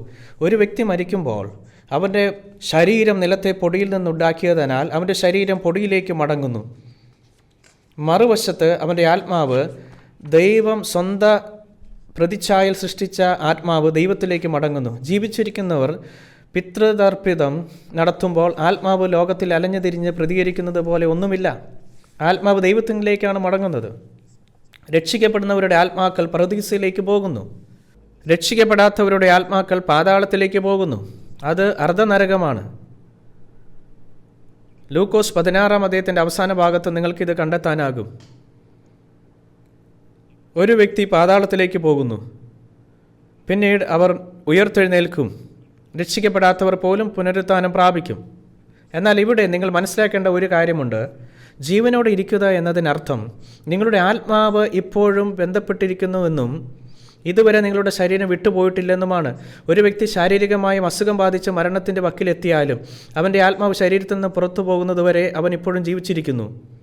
ഒരു വ്യക്തിയുടെ ആത്മാവ് അവൻ്റെ ശരീരത്തിൽ നിന്ന് പോകുമ്പോഴാണ് അവൻ മരിക്കുന്നത്. നിങ്ങൾ പാപത്തിൻ്റെ നടുവിൽ തുടരുന്നുണ്ടെങ്കിലും ദൈവത്തിൻ്റെ സ്വരൂപത്തിൽ സൃഷ്ടിക്കപ്പെട്ട ആത്മാവ് നിങ്ങളുടെ ഉള്ളിൽ വസിക്കുന്നു. അതിനെയാണ് നിങ്ങളുടെ സ്വഭാവവും മനസാക്ഷിയുടെ പ്രവർത്തനം എന്ന് വിളിക്കുന്നത്. ദൈവത്തിൻ്റെ പ്രതിച്ഛായയിൽ സൃഷ്ടിക്കപ്പെട്ട ജീവൻ ഉൾക്കൊള്ളുന്ന നിങ്ങളുടെ ശരീരത്തിൽ നിങ്ങളൊരു ശൂന്യമായ വസ്തുവിന് മുന്നിൽ ചെന്ന് കുമ്പിടുമ്പോൾ നിങ്ങൾ ദൈവത്തെ നിന്ദിക്കുകയാണ്. നിങ്ങളുടെ ഉള്ളിലെ ജീവിതം ദൈവത്തിൻ്റെ പ്രതിച്ഛായയിൽ സൃഷ്ടിക്കപ്പെട്ട ആത്മാവാണ്. അപ്പോൾ നിങ്ങൾക്ക് എങ്ങനെ പൂർണ്ണമായും ശൂന്യമായ ഒരു പന്നിയുടെ തലയെപ്പോലെ കുമ്പിടുവാനോ ഒരാളുടെ കല്ലറയ്ക്ക് മുമ്പിൽ കുമ്പിടുവാനോ കഴിയും? അത് ദൈവനിന്ദയാണ്. അത് ഭയങ്കര പാപമാണ്. ഇത് വളരെ ഭയങ്കര പാപമാണ്. ഇപ്പോൾ നമുക്ക് 7-ാം വാക്യം വായിക്കാം. നമ്മളിപ്പോൾ 7-ാം വാക്യം മാത്രം വായിക്കാം. നിന്റെ ദൈവമായ യഹോവയുടെ നാമം വൃഥാ എടുക്കരുത്.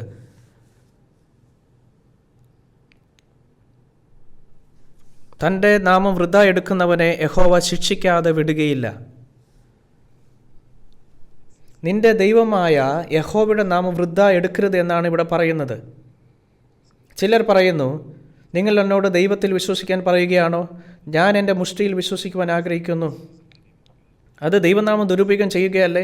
തങ്ങളുടെ മുഷ്ടിയാണ് ദൈവത്തെക്കാൾ വലുതാണെന്നാണ് അവർ പറയുന്നത്. സ്വർഗത്തിലും ഭൂമിയിലും ഉള്ളതെല്ലാം സൃഷ്ടിച്ചത് ദൈവമാണ്. എന്നിട്ടും ചിലർ ദൈവനാമം പ്രയോഗിക്കുകയും ശപിക്കുകയും സത്യം ചെയ്യുകയും ചെയ്യുന്നു. അവർ ദൈവത്തിൻ്റെ പേര് ഉപയോഗിച്ച് തമാശകൾ ഉണ്ടാക്കുന്നു. അവർ ദൈവനാമം അവർക്ക് ഇഷ്ടമുള്ളതുപോലെ ഉപയോഗിക്കുന്നു. ഏക ദൈവം മാത്രമാണ് ഉള്ളത്. ഒരുത്തൻ മാത്രമേ ഉള്ളൂ. അവൻ പരിശുദ്ധനാണ്, അവൻ സർവശക്തനാണ്, പാപമില്ലാത്തവനാണ്. ആകാശങ്ങളിലും ഭൂമിയിലും ഉള്ളതെല്ലാം സൃഷ്ടിച്ച ഏക ദൈവമാണ് അവൻ. ദൈവത്തിനെതിരെയായി നാം ചെയ്ത പാപങ്ങൾ എന്തെല്ലാമാണെന്ന് അറിയണം. രക്ഷ പ്രാപിക്കണമെങ്കിൽ പാപം എന്താണെന്ന് നമ്മൾ ശരിക്കും അറിയേണ്ടതുണ്ട്. നമുക്ക് പ്രാർത്ഥിക്കാം.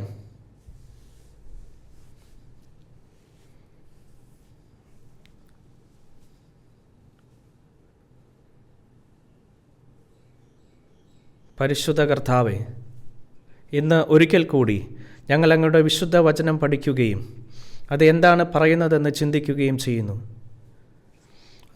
ഞങ്ങളുടെ പാപത്തിൻ്റെ നടുവിൽ ഈ ഭൂമിയിൽ ജീവിക്കുമ്പോൾ അങ്ങയുടെ വിശുദ്ധവും നിർമ്മലവുമായ ഹൃദയത്തിൽ നിന്നൊഴുകുന്ന അങ്ങയുടെ വിശുദ്ധ വചനത്തിലെ സത്യം എങ്ങനെ മനസ്സിലാക്കാനും സാക്ഷീകരിക്കുവാനും ഞങ്ങൾക്ക് കഴിയും. പരിശുദ്ധാത്മാവിൻ്റെ പ്രവർത്തനമില്ലാതെ ഇത് അസാധ്യമാണെന്ന് നമുക്കറിയാം.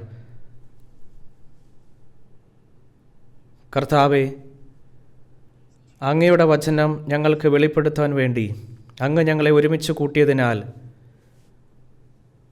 പരിശുദ്ധാത്മാവ് ഇവിടെയുള്ള ഓരോ വ്യക്തിയുടെ ഹൃദയങ്ങളെ ചലിപ്പിക്കണമെന്നും അവർക്ക് സ്വീകരിക്കുവാൻ കഴിയുന്ന തരത്തിൽ അവരുടെ ഹൃദയങ്ങൾ തുറക്കണമെന്നും ഞങ്ങൾ പ്രാർത്ഥിക്കുന്നു.